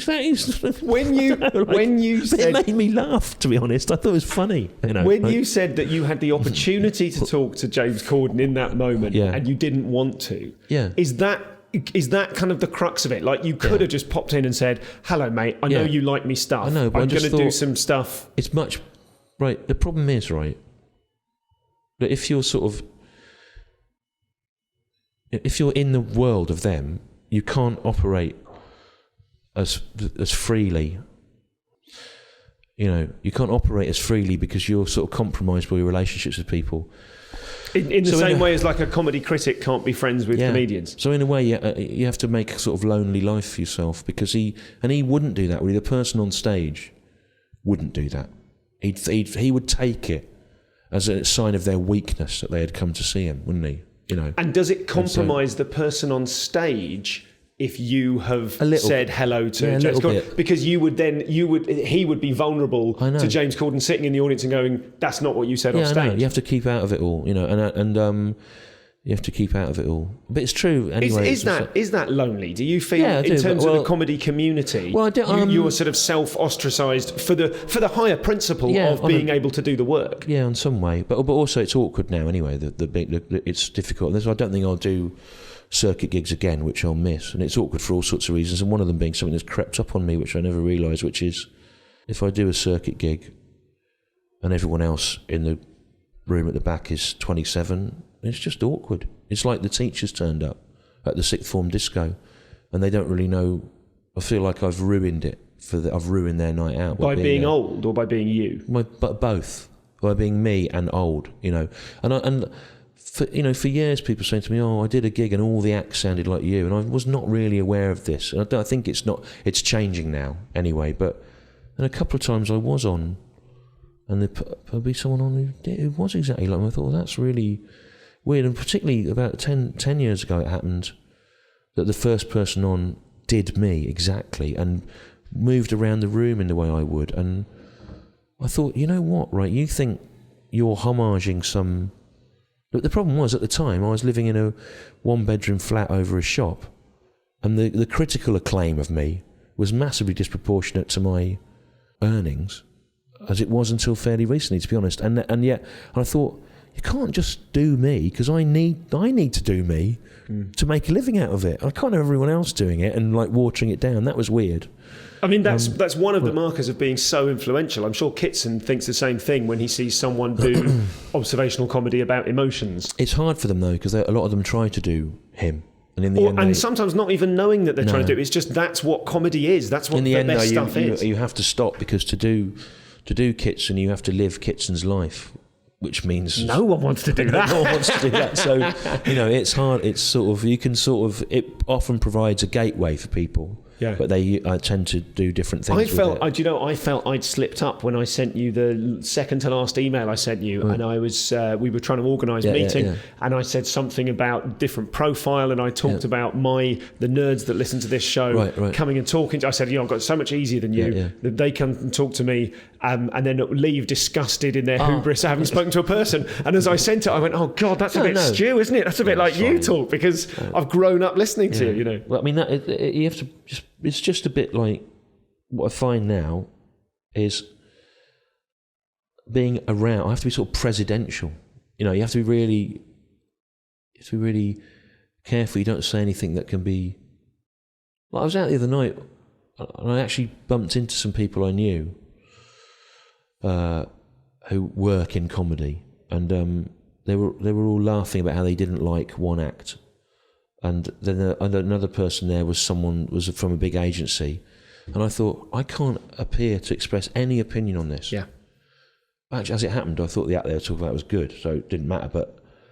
But I couldn't laugh along with anything, because that would become a thing for that person. They would go away and say he was doing this, So I have to be. And about 5 or 6 years ago, I started getting emailed all the time by newspapers saying, would you like to write or interview this comedian that we all think is really great, who you told him to become a comedian and said he should move to London and become a comedian? And I went, did I? And they're going, yeah. And it was from Scandinavia, and it was no one I'd ever heard of, right? I'd never even seen him. And then his press release comes, he moved to London at the suggestion of Stewart Lee, who told him to go there to do stand-up. And so all these journalists are ringing me up. Then I worked out what it was, right? When I did Carol Beer's Club in Paris in about 2005, this comedian was working behind the bar as a barman. And at the end of the night, he said to me, I've never seen stand-up before. That was really good. If I wanted to be a stand-up, what should I do? I went, well, for starters, move to London, because there's loads of clubs there, and that's a good place to start. Yeah. And that became that, right? That I'd personally sort of mentored this figure, right? So you have to like really, really be on it. And also, I can't remember who everyone is now either. No, of course. Like, there's thousands of them, and they all look the same to me. And also, I watch a lot of kids' telly with my kids, and a lot of the 20-something comedians are on kids' telly as well. And so sometimes I see someone, I think they're from Milkshake or something, but they're actually some major new Avalon signing, or I can't. Everything's all, so it's actually difficult to be anywhere. Yeah. Is there an argument that suggests those sort of abuses of like that guy, this Scandinavian act, that those sort of things are the price you pay for being so well respected and well loved? Like, your name carries weight, so obviously some people are going to exploit that, and that doesn't necessarily reflect on I don't think I am. I think this idea that I'm well loved and well respected is I don't feel particularly well loved, and I've got 600,000 words of dossier of on. Okay, I really want to talk about. Okay, then the next thing is respected is, let's look at the facts of it, right? There was never any enthusiasm from one series to the next at the BBC to recommission it. They sort of would do in the end, because the sheer weight of a claim would have made it embarrassing. But it's always difficult for the comedy department to get it through. The people come up to me, even people that work for Comedy Central come up to me and say, "Would you do another alternative comedy experience?" And I say no, because if you remember, your head of something made a statement in The Guardian about why they'd cancelled it, and it was because he said it's all very well having clever Stewart Lee type comedy, but we don't find it's downloaded massively. We don't find the clips are downloaded massively in their thousands by the target 16 to 24-year-old demographic. That's what they said, right? So this sort of thing is, what is true is that I am able to tour to far larger amounts of people than most people realise, because I'm not on things. I don't get recognised all the time, like people that are on things. When I do get recognised, it's more difficult because the people normally have more of an opinion about you. Sure. Either positive or negative. But I don't have a carte blanche to get the things I want to make done. And I think that in a way it was lucky that the series was cancelled, because I felt like I was starting to become a sort of obstruction. That I felt like people think, well, he's sort of got that position that you're allowed to do good comedy in, And I'm really glad that when they cancelled it, I thought, well, hopefully they'll spend the money on something else that isn't just more of the same. Mm-hmm. And they got this thing now where Nish is doing something with a Daily Mash, and I kind of hope something like that would fill the gap, Mm-hmm. But so it doesn't feel like that. I mean, but it feels all of those things. Yeah. Could be sort of, if you just looked at them all and not in the right order, but basically almost no one gets carte blanche to do whatever they want. Almost no one. Yeah. And you accept that you have huge critical acclaim, right? Yeah. The acclaim, the weight of that was important. Yeah. And you have an enormous ticket buying public who have a very, they're not, like you said, they're people who come again and again and again. Yeah. And there are hundreds of thousands But I think of them. even the audience annoys comedians. Like if I go on a circuit gig, right, I always say to them, don't say I'm on, right? And I never used to do that. Actually, I don't say I'm on, because it used to annoy me when there was an act who cannot be named, and it'd be someone you didn't know who the fuck he was anyway. I've always thought that's to do with tax. I've always assumed that's to do with there not being a record on visas or something. So the little club that you're doing is really pleased that you're doing it. But I do loads of them. So they send it first of all to their mailing list, and the mailing list sells out. Then the other comics that are on say, I didn't go very well tonight because your audience are here, and they're really judgmental. And they've got high standards. They even hate the audience. The audience are blamed for making other people. None of this detracts from what I'm saying, which is that by any of these metrics, you are an enormous success. Well, you are. And more importantly than any of those metrics, the influential quality that you have is you have changed people's lives and careers and artistic aspirations and all the rest of it. You 100%. Well, I'm not aware of that. You have. Surely you have to accept. I can't believe I'm arguing with you to tell you. I'm not aware of that. I think it's probably awful what's happened because. We're not in. It's not the 80s, 90s anymore. There's not. In a way, we were able to sort of do certain kinds of things because the economics were different. And you can accept that Kitson is brilliant. Well, right? He probably has changed lots of people's lives, and you see it in things like that sort of theatre crossover guy that did that show, Team Viking. There's a lot of people who've taken Kitson-esque things into more like solo theatre and whatever. He certainly helped the beard catch on. Yeah, he 100%. We can lay most of that. He's a beard pioneer. I mean, to be honest, he really inspired me actually, which is during the sort of period that I'd given up. I mean, I'd always thought he was good, but I saw him a couple of times between sort of 2000 and 2004, and the model of it, in that he wrote a new show every year, toured it around, knocked it on the head, and then did another one, and that was it. And also the fact that he'd stopped worrying about who was, about getting big audiences, and was just really what it was. He's, I can see that he would inspire people. But I think that the thing is, I've lived a charmed life really, and that there's all in the book, I was very upfront about the fluky things that happened. Yeah, absolutely. But fluky things happen to everybody. Like Kitson was brilliant, but it really helped that he won the award early. That he won the Perrier, whatever it was.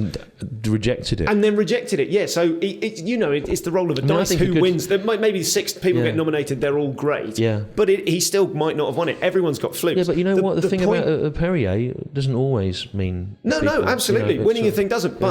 But the point I'm trying to make is that any objective listener to this interview, I mean, it sounds like some version of kind of career dysmorphia, where you can't accept that actually, like, why can't you? What else could you have that you don't? Well, what else could you have that you want? There's that nothing you don't now, right? And that again is partly why after this I need to stop and work out what is the right thing to do creatively and sort of ethically with it as well, right? Because what I've tried to do recently is meet the demand for audiences for a couple of reasons. One, so that I've got this platform for the future of I get as many people to come now. Secondly, I want to defeat ticket touts, and it amuses the fuck out of me. Like, they buy 10 tickets for Salford Quays because it's nearly sold out. And you know which tickets they are. I know I've seen this on the website. Then I put an extra date on. Yeah. Bang, gone. And they're stuck with hundreds of pounds worth of stuff that they can't shift. So I really I like that. And I hate them personally because they sometimes get in touch with you and they're really rude to you and patronising. And I find them on the internet and contact them and say, stop selling my stuff. And they go, I'm helping you out, you fucking cunt, by driving up your... They don't understand anything about... So that's one thing. But so the next thing is, right, I either have to do less shows and not everyone that can come, or I have to start doing the O2 and stuff, right? And the thing I think about that is maybe you can do it, but in a way that has some kind of critical relationship with the idea of a stadium gig, right? And that would be interesting. So it would be, yeah. And that is a big project which would need more than just me and James Hingley in a van. The country might need.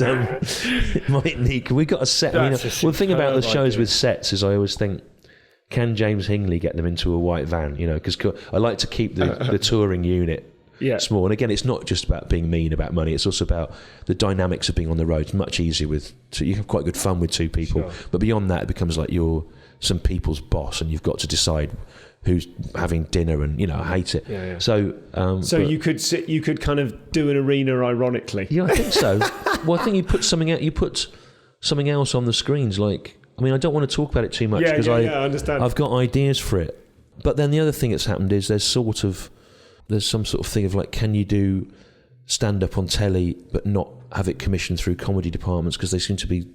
The people in comedy commissioning don't always seem to like me. Like Alan Moore making porn rather than making sexy comics and getting told they're porn. Yeah. He goes, no, this is porn. Yeah, exactly. Right, because all the people in arts and documentary and drama like me a lot more than the people in comedy commissioning. I think it's weird, they're kind of... So they always want it, and I got loads of outstanding commissions from theatres and stuff, but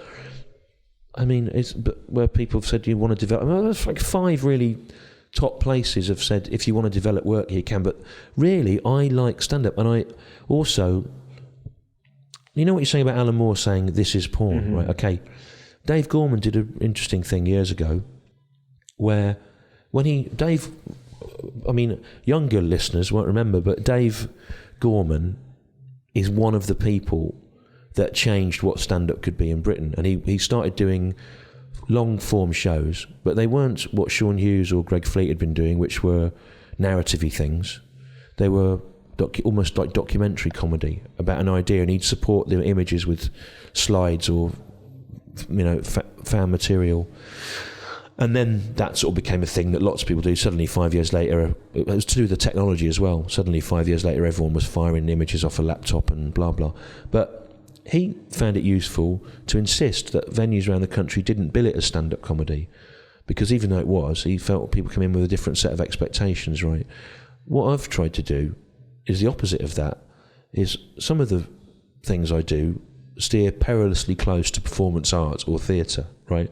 But I don't call them that. I always call them stand-up, because then people come along thinking it'll be fun, like there's a half an hour in the last TV series that, to all intents and purposes, was, if I developed it in a different thing, it would be a performance piece about the nature of performance. The thing where I'm imagining I'm seeing ghosts and there was like 20 minutes dead air in that, of like it all building towards this payoff. It was really about the performer's self-indulgent idea of them as some victim whose suffering had informed their work, but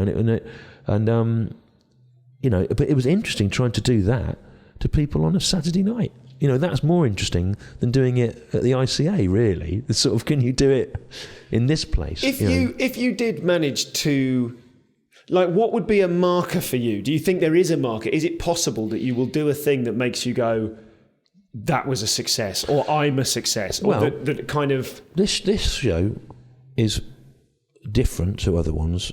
Again, the night you came, it was a high pollution day, and a guy had a heart attack or something. Yeah. So you did, but this show's much livelier. It's more straightforward. You really look like you're enjoying yourself. I even though you were particularly truculent on it, you were partly very hard I on am us. enjoying myself, but also I kind of felt that it's not, a lot of my audience are, as everyone who hates them says, they're Guardian reading liberals.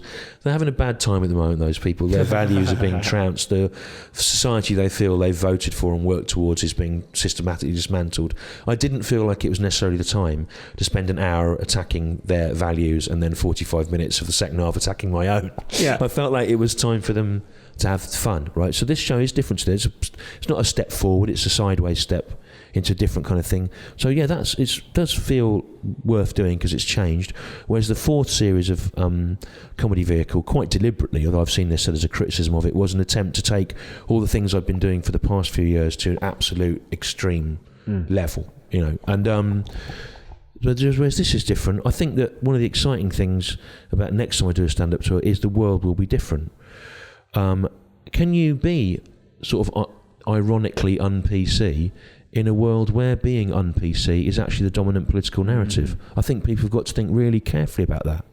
And someone I know who writes for a famous comedian was sad that more than sad, was distraught that their ironic anti-liberal bit had become a thing that got literally tens of millions of hits on a Breitbart website, because we can't control context, and we sort of forget, because you live in the liberal bubble of the circuit, that the world's really changing fast, and that those values are the husband of an American comedian that I know said that this comic had done things 5 years ago, ironically, about race, because she had friends of all different races, which she felt entitled to, that she didn't know if she could do them now, post-Trump, because they would seem like an endorsement of the mainstream political view, rather than a piss take of what was a sort of a unpopular one. So, the next show will be different because of that. As you don't know, again, the character of me has changed because the power balance in the world has changed in relation to him and people like him. So that'll be interesting. But I've asked me something that has made me think: is what more do you want? Well, actually, nothing. And I say this. Then why aren't you happy? I know. I get annoyed with my wife about this, because she goes, "Oh, why can't I?" I go, "Well, you know what? You're selling out Brighton Dome. You've only been on TV once, and that was on Have I Got News for You? And by your own admission, it was awful, because Jack D did a joke about her tits or something as the opening line, which puts you at a bit of a difficult position for the next half hour. But so, I do find myself saying this to other people, and I find myself saying it to all sorts of comics, that the very idea of even making a living out of it on any level is off the scale amazing. But with me now, yeah, you're right, it's really, this tour will balance a lot of the books. I've just really ought to be concentrating on staying alive long enough to look after the kids as they grow up. So I probably need to, do a bit less gigs and lose some weight. But that really it's a choice of what you can do. The thing I do regret though is it's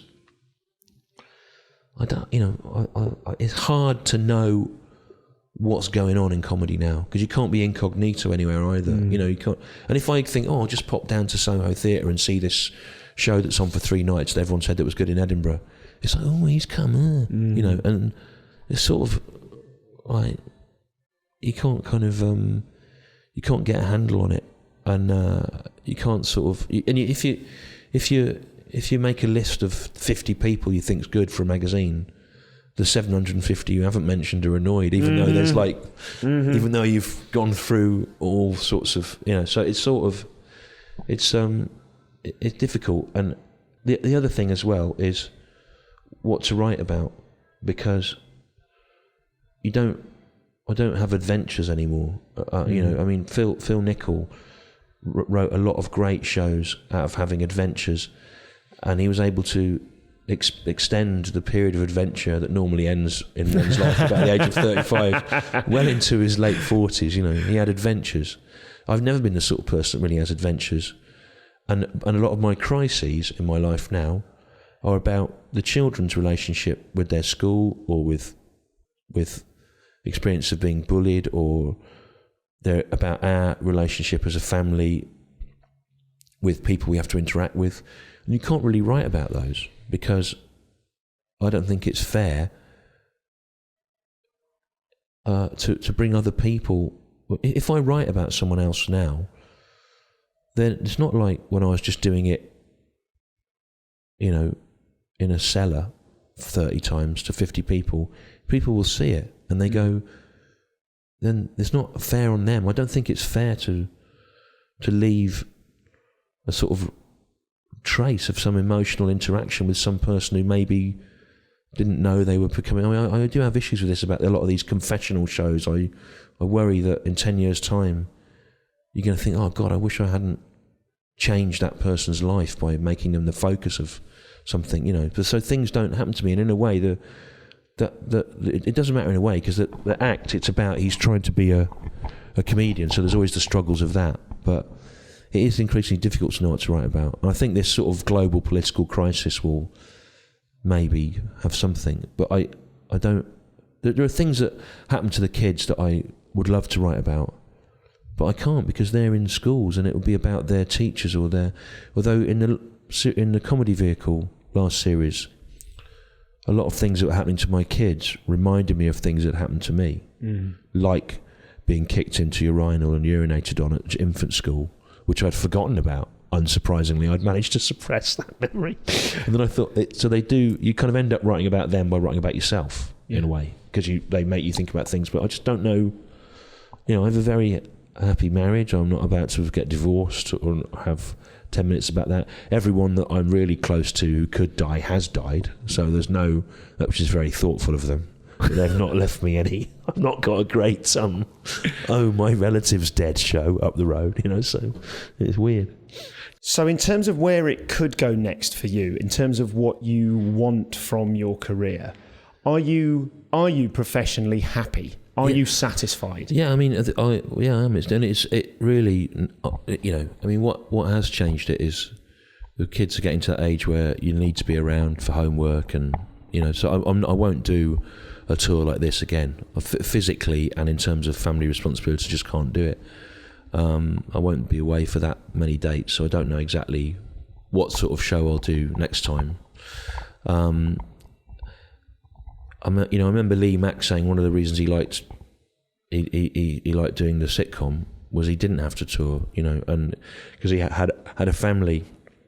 So if there was some way of striking a balance between doing sorts of, when I first pitched Comedy Vehicle to BBC Two, I said I wanted to do it like Dave Allen, where you do something every 2 or 3 years. Dave Allen, when I was a kid, he didn't seem to have to go on chat shows. I think you were sort of dimly aware of him, and every 2 or 3 years he'd do another show. And everyone would go, oh, great. And it might even have just been an hour-long special. But it's difficult for TV to think like that now. They want to keep the stuff rolling along. If there was some way of having a relationship with a broadcaster who'd let me do, an hour-long special every 2 years off the back of having done less touring, which I'd use to work that material out, that would be great.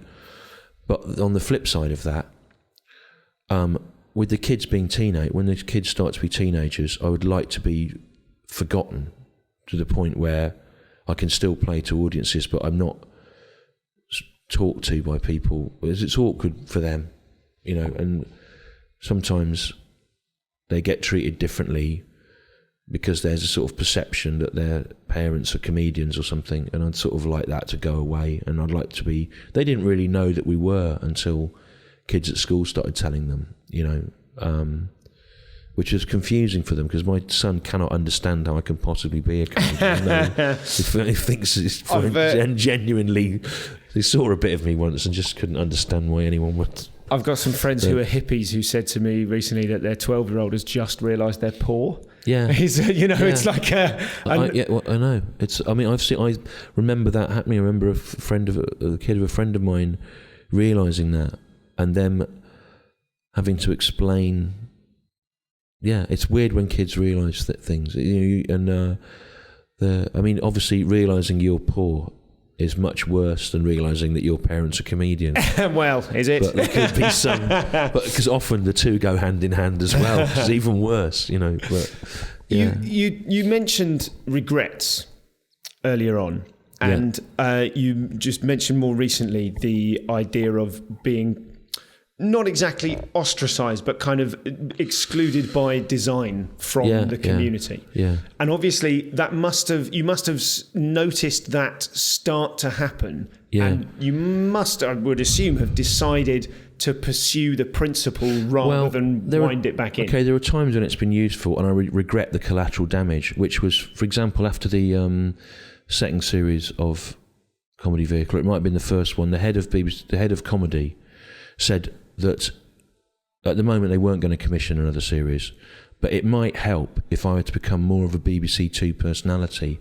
and could I appear on things as myself, sort of hosting things. And I said, well, I absolutely don't want to do that because I don't have time to do that. It's not interesting to me, and that becoming known as a personality will undermine the character. To be honest, I would have thought anyone could see that. It's not. And he said, well, perhaps you could host something on the Culture Show. And he was pushing this idea that I'd host a culture show. So what I did was I wrote really horrible 10 minutes about the culture show, saying it was like a children's programme from a collapsed Soviet state, and really slagging off all the presenters individually and saying how insulting it was that they'd thought that I would appear on the culture show. And I was culture. About me. And I did that bit partly because I thought it was funny, but also partly to absolutely eliminate the possibility that I would be asked to do that, right? And I heard, and for an early part of the routine, I liked the culture show, right? And I think they it was a good effort to try and, you know, do some culture on telly. But and for about three early versions of the routine, I did it about why I didn't want to be like Lauren Laverne or something. Then I realised it was much funnier to say Andrew Graham Dixon, because it didn't work with Lauren Laverne. It wasn't sort of, the power balance wasn't right, you know. Mm-hmm. But anyway, I heard she found out about it, and she said somewhere that I was a horrible bully doing material, picking on people. And I do like her, actually. I think she's really talented and clever. But I felt like I had to do it. I had to burn my bridges with this thing so that they weren't going to ask me to do it again. And a lot of it is like, and also with the panel shows and things, when I was sort of really trying to get going again in 2005, there seemed to be this sort of assumption that if you were any good, you'd be on a panel show. Now, I don't really like panel shows, and I'm not any good on them. But also, it was sort of helpful to absolutely sort of scorched earth it. I never wanted to be asked, right? To remove even the possibility of doing it, so that it wasn't a distraction in the forward motion of what you're trying to do. If I wasn't thinking, well, maybe I should be on a panel show, if I just make it impossible to even think about it, I'd have to just concentrate on the work rather than some sort of shortcut via that. I don't have remotely as strongly opinions about them as I pretend to on stage. But but it would just to sort of make these things, you just can't ever do them again. And the culture shows are one I regret. A friend of mine had a sort of date with someone that worked on it who was incredibly upset that I'd been so rude about it. So I'm the sort of act that people on the culture show like, which is probably why the head of BBC Two Comedy thought it would be good if I did it. But I absolutely didn't want... It was with me, I wanted to go, well, I either want to be making the programme I want to make or nothing. Because I'll just go back and do And stand-up. how does that factor into your desire to not need to tour as your children become teenagers? I mean, like Adam Bloom on this show years ago said that he felt really satisfied and happy to be backstage at Just for Laughs in Montreal and have someone go, "This is your chance. If you don't do this, you're just going to be playing colleges." Yeah. And he went, "But I want to play colleges." And it took the wind out of the guy's sails. And then he said, "Now I've got 2 kids. I'd happily go skipping with 3 cocks in my mouth if I could get." Do you know what I mean? But I do really like touring, and that's the problem is I will have to do it less. I don't like being away from the kids, but I loved coming over Salisbury Plain in a white panel van yesterday and going past Stonehenge on the way to Yeovil. I love going around Britain, and I find it really interesting the last 15 years when I've really started doing a lot of it, seeing how the country's changed and is changing, and the dynamics of places. And I love about this time of year soon we'll head over to Cairngorms, Dundee, Perth. I don't think we're doing that this year, but normally I like the rituals of the places you go to. I like going back to the same pubs and shops. I like seeing the same people in the theatres, and I really like the 2.5 hours that I'm on stage. I really like it because weirdly it's like time to yourself. Yeah. Right, I've got a 1-year-old and I totally relate to that. I mean, I really get that in London, where I get up at 6:30. I get, Bridge might be away on tour. I get them up. I get them to school. I write all day. Then I get the kids at 3:30. Then I get home. Then I do their homework and their tea. And if it's when I'm at Leicester Square, it's about 5 months, 3 to 6 months of the year I'll do Leicester Square. I have to get out to be on stage at 7, so I hand over to the babysitter at 6. So it's non-stop. Then actually the moment I step on stage, rather than it being, oh no, panic, it's like, oh great, I can just mess around now. And I sort of know what's going to happen within certain parameters, and I'll probably have a glass of wine at half time or at the end. So it kind of feels like it's kind of night out, fun thing to do. And what's sad about that though is I went down to Brighton recently, and my old school friend is now 48 and in what he calls a dad punk band, and they rehearse twice a week and do gigs. And other people's fun thing is their hobby, whereas with us it's all mixed up with work. And so the thing you sort of love doing also becomes a thing you have to think about in quite a different way. And I've managed to ruin a number of areas of my life like that. I like lots of music. One of the areas of music I like is sort of improvised music, sort of free jazz, and I've been going to see it for 20 years before any of them noticed that I was also that comedian. But then when it was noticed that I was that comedian, I was asked to write more about it or present things about it, which has been great. And it's been really interesting watching those people's processes, and hugely inspirational, influential. But it's also sad because I can't just go to the Vortex now on a Tuesday night in anonymity and enjoy watching. There's always some sort of negotiation with people, and it's really nice.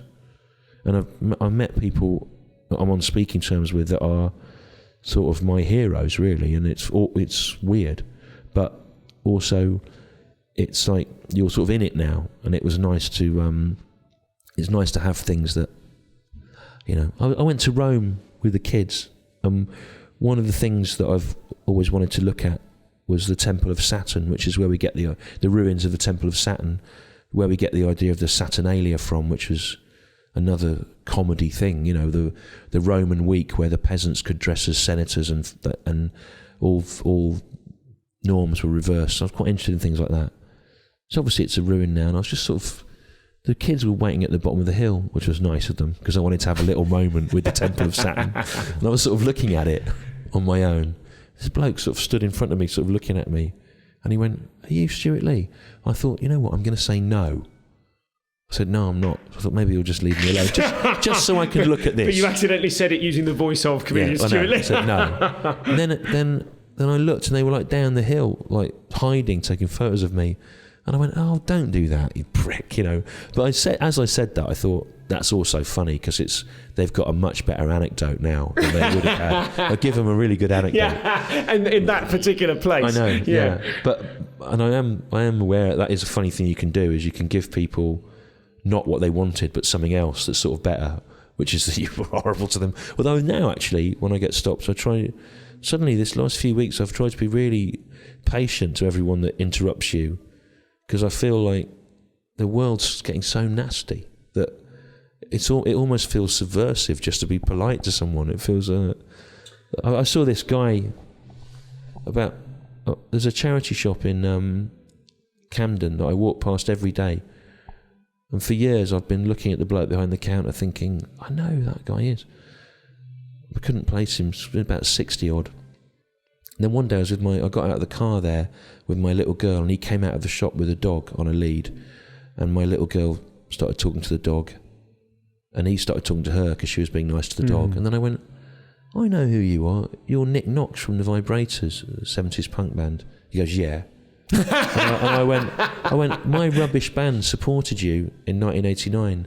And he went, well, look at you. You've got a car and I've got nothing. And then he walked off. And I thought, he's given me like a punk rock anecdote. It's given me a really good... I've told it to you now. Yeah. It's much better than him going, oh, hello, how are you? Yeah. He gave me like a little punk story of like being insulted by the bloke from the Vibrators because I'd got a car. It's not a great car, right? It's a Volkswagen Passat. It's not like I was in a Rolls Royce or something. A couple of things quickly. I appreciate you don't necessarily want to reveal content of the content provider show. Yeah. Is the bit that you kind of obliquely referred to as the bit where you do impressions of lots of people saying a thing? Yeah. Is that which I laughed at so much. Right. That clowning that you do. I think you're one of the only people I can think of who can do cerebral clowning. Oh, thank you very much indeed. I tried clowning as a younger man and was fucking terrible at it. Well, I could never have like you need to own the emotion. You need to stand there and take it. And I could never do that in the way that I only now realise that was what I was failing to do. Yeah.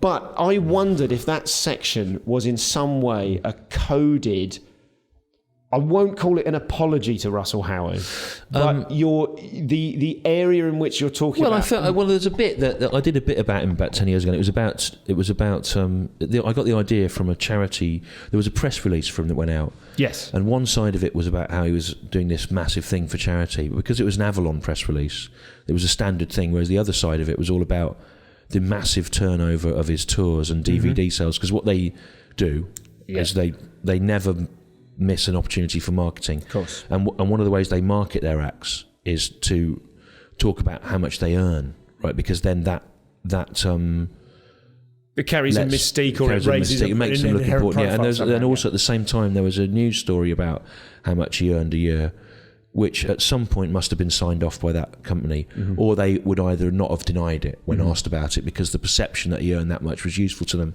And I thought it was funny that there were these two stories in opposition, one about the altruism of the product, and then also about its massive earning potential, which seemed to work That's a dynamic. I'm sure most people watching that understood it. Also, at the point where it was written, the status of me, at the point where that was written, I was not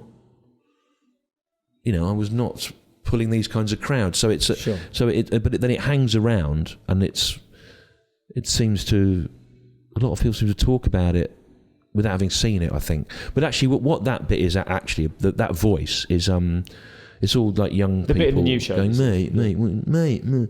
What it is it was about some neighbours I had that just kept having parties all the time, really loud parties, who were like the sort of people that are 20-something comedians in London, because they have to have some family money basically to be able to, they've got the sort of trust of what we used to call trust of friends. But there was a real old lady that lived underneath them who was really nice, and like she wasn't very well, and they just put a note through your door saying, we're having a party, come round if you want. And like most of the people in the street were pensioners who'd lived there since the war. It was really bizarre.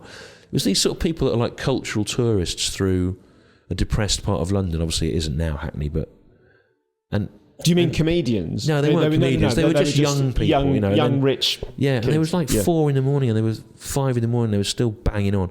And I went out, and there was I could see a guy through the window DJing in a motorcycle crash helmet, which really annoyed me in a Nathan Barley kind of way. Then there was a guy outside shouting for them to let him in. And I went up to him and went, what are you doing? He went, I'm shouting to get in, mate. And I went, how old are you?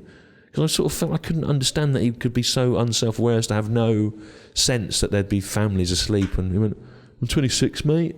I went, how old are you? 26, mate. He kept going like that. And I was just standing in the street, and I was just so angry, not about what he's saying, but also just about him calling me mate. And then I went back in, and my wife pointed out that I was wearing pants, a dressing gown, and a pair of walking boots. And I was really like, it must have been like, but that was just, that guy annoyed me so much. But then that was weird, right? Because 2 weeks later at kids' football, Saturday morning, one of the dads, who's a lecturer in something somewhere, went, do you live on so-and-so road? And I went, yeah. And he went, you told one of my students to fuck off or something at 4 o'clock in the morning. And I went, oh, God, there's You've no... given him a rock and roll anecdote. Yeah, there's no anonymity to... But anyway, that was sort of from that kind of interaction with people. But it's not really... It's not really an apology in a way, because I'm aware it sort of rumbles on this thing. I sort of thought I'll just do it again. It's kind of do it again in a different way, because it's sort of more annoying to sort of do it again. But I think it's that bit makes it more explicit, though. That it is also true that my stepbrother, 18 months ago, my stepbrother, he's got every right to do so, but he just thinks that my act's awful. He can't really.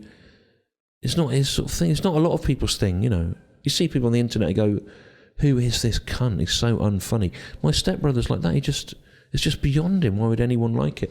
So again, when you say, do you appreciate you're respected? Lots of people in my immediate family are embarrassed or baffled because they're not, I've sort of swapped sides in life, if you know what I mean, through...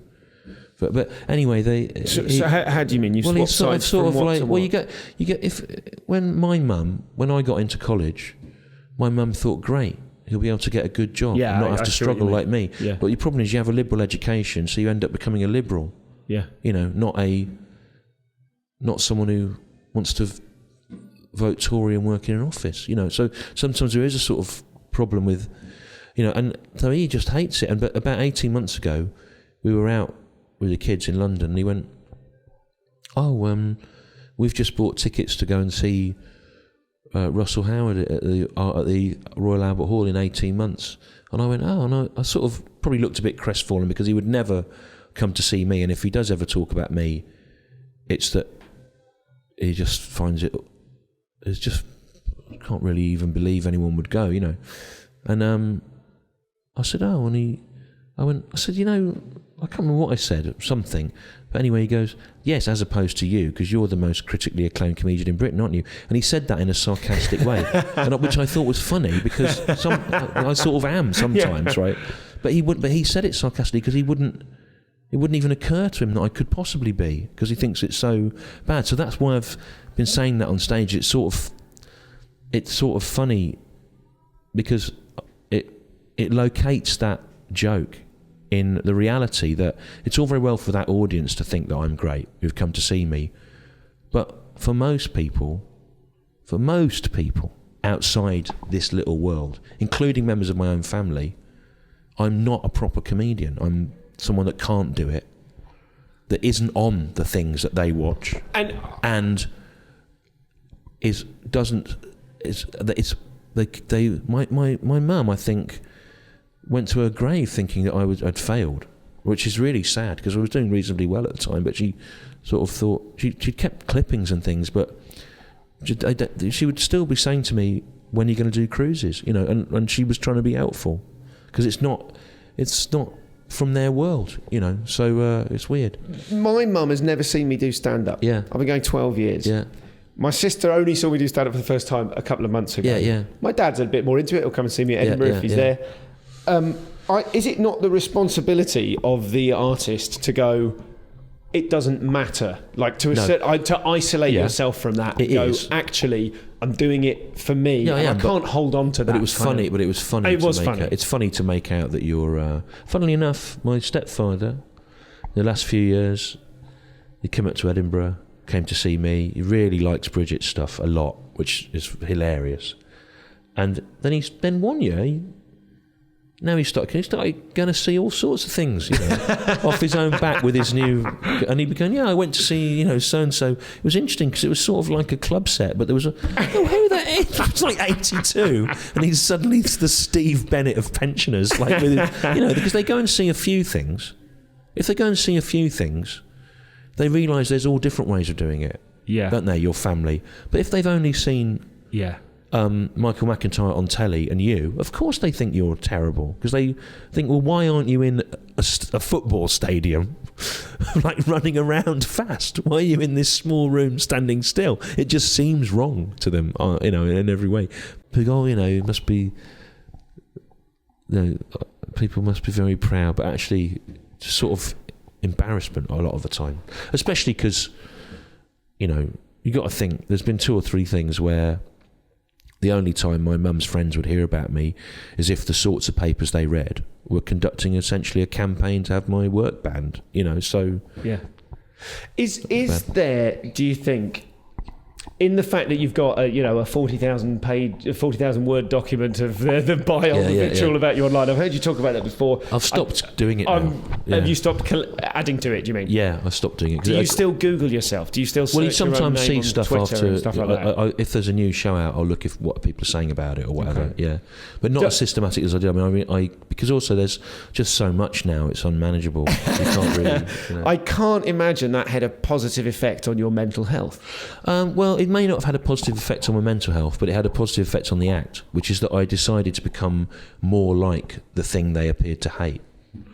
And to sort of, so if they go, this is politically correct bullshit, I go, right, I'm going to write that I think that's a good thing. And if they say you're a middle class snob, then I thought, well, let's sort of go with that, because, or if they're just really, really racist, the people that hate you, then just try more to not be racist. So it was sort of, in a way, the character for the second series was sharpened by looking at what people hated about the first series and then making it more like what they hated. And so it kind of, it was sort of a collaborative process. And the most obvious place with that, actually, is... the newspaper columns that I do for The Observer, I do them when David Mitchell's ill, which is a lot. And the below the line comments for those are fascinating, because what we're now starting to realise is that a lot of traffic on the web of discussions about UKIP, Trump, Brexit is engineered by bots or by people that are in the pay of Putin or whatever. And this isn't paranoid conspiracy theory. We now know that 25% of posts on the internet that were pro-leave were, before the referendum, were orchestrated by a right-wing think tank. Right? It's not. I don't know why this isn't a bigger story. It was 4 pages in The Observer last week. So when I write those articles, you realise you're sort of in combat with not in combat, but the response to the article below the line is being shaped often by quite systematic forces. Well, I wrote a thing about the Chinese government and the inability of the people writing on behalf of the Chinese government to disguise themselves as normal posters. They kind of go, it has just occurred to me that the Chinese post-war economy has actually been a model example of and really like just something no one would say. The other thing, of course, is you have people that really hate you that often operate under a variety of identities simultaneously that appear to have dialogues with each other, all of which are fabricated. So you sort of see this thing, and then the newspaper columns, sometimes I write things in them. I probably shouldn't say this, but I will. You can leave this in. I mean, I write things in them precisely because it will amuse me what will happen below the line. Right? Like last week, I wrote that we were going to deport loads of attractive young Polish women and invite back to Britain loads of leather-skinned racists currently living in Spain. And I knew that they would then go, he calls himself a liberal, but in fact this is virtue signalling of the, he has demonised the working class. And I just thought, I'll just do that and see. And then some other people will all argue with them and it'll be really funny. Right? So I sort of create, I partly like to create, there's partly those are about what will be funny that will then happen, or to put something in one week to generate content that you can then write about next week. It's really funny. Yeah, so, yeah. Are you happy? Yeah, I mean, I would be. I mean, certainly, I never imagined I'd have this life, and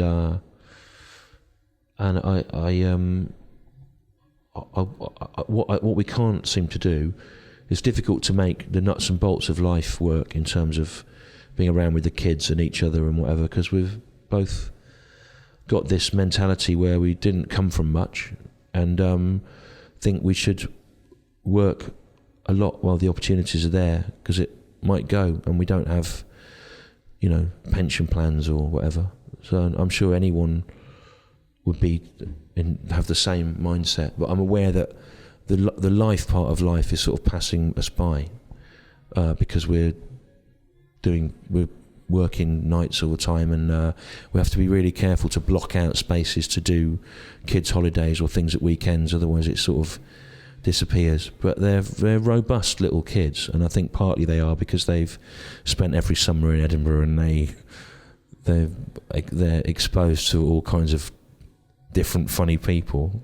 They're not very non-judgmental precisely because of our lives. I mean, I sometimes say to Luke, I can't believe some of the people you've met. You've met like major cultural figures of the 20th century. In fact, one of them has given you a bear. It's sort of it's funny, but yeah, we need to make life work more, and to make life work more will probably mean putting the comedy a bit on the downscaling it a bit. And I hope that, I mean, when people say the shows are good, one of the stars of the 4 stars is simply that I did it for months, and it was just, my mum used to call me a plodder. She said, you're not innately clever, but you sort of really plod away at things, and I sort of have done that with a show. I mean, I do them 100 times now before I think they're ready, so whether I'll have time to carry on doing that, I don't know. Very last thing, I want you to be able to, I personally, as a fan of yours, want you to be able to walk into dressing rooms without things being awkward. No, but it's also just about... And also, the thing is, I've read, having been looking through your work, I started saying this earlier on, we got distracted. I feel like I can see more now, having seen the overview of so much, nearly all of your work.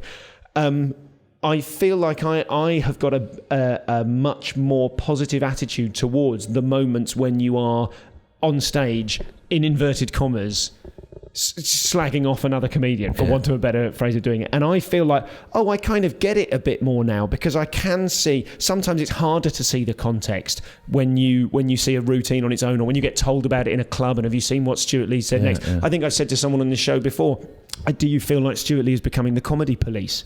And it feels like there is that attitude amongst newer acts, that it's almost like you become an arbiter. Because if you say something, no matter how metatextual it is for you, if we hear that you've said something about Act X, then we kind of go, Stu's done that. But all those things tend to be part of larger discussions, so it's just partly why... Well, they do, but one of the hopes I had for this interview, which we must now finish, but one of the hopes I had would be that in some way you could go, I didn't mean that, and if anyone upset by it, I'm sorry. Yeah, I'm not going to say that. No, that's it. I'm not asking you to, but I sort of had hoped in some way, as a fan of yours, that there could be some sort of... Yeah, well, I don't really... I mean, I sort of stand by everything in its context, but that's the thing. Things get... I mean, Twitter's not a great medium for nuance, is it? If people are discussing what you've done in 140 characters. And also things from 3 years ago hang around as if they're now. And they may have been true statistically, economically, factually at that point. But then they hang around now. And, things are changing so fast. I mean, there are things you wouldn't say now that you could have said 3 years ago that have just changed. Yeah. Because everything's changed, so it's sort of it's difficult. The thing is, what do? Do you not talk about anything because of the risk of it getting chopped up and changed? It does feel like we're getting to that. I've got to go. I've got to go to pool now.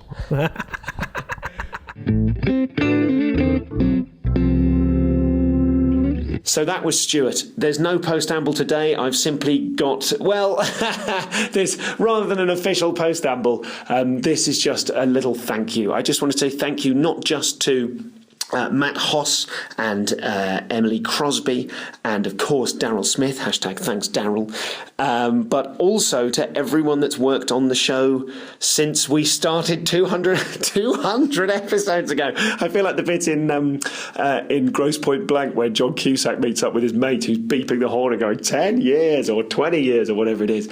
200 episodes over 5 years. I would really like to thank Nathan Wood, Dan Melrose for the music, Johnny Mouncer, who briefly stepped in as a kind of relief editor for a little while.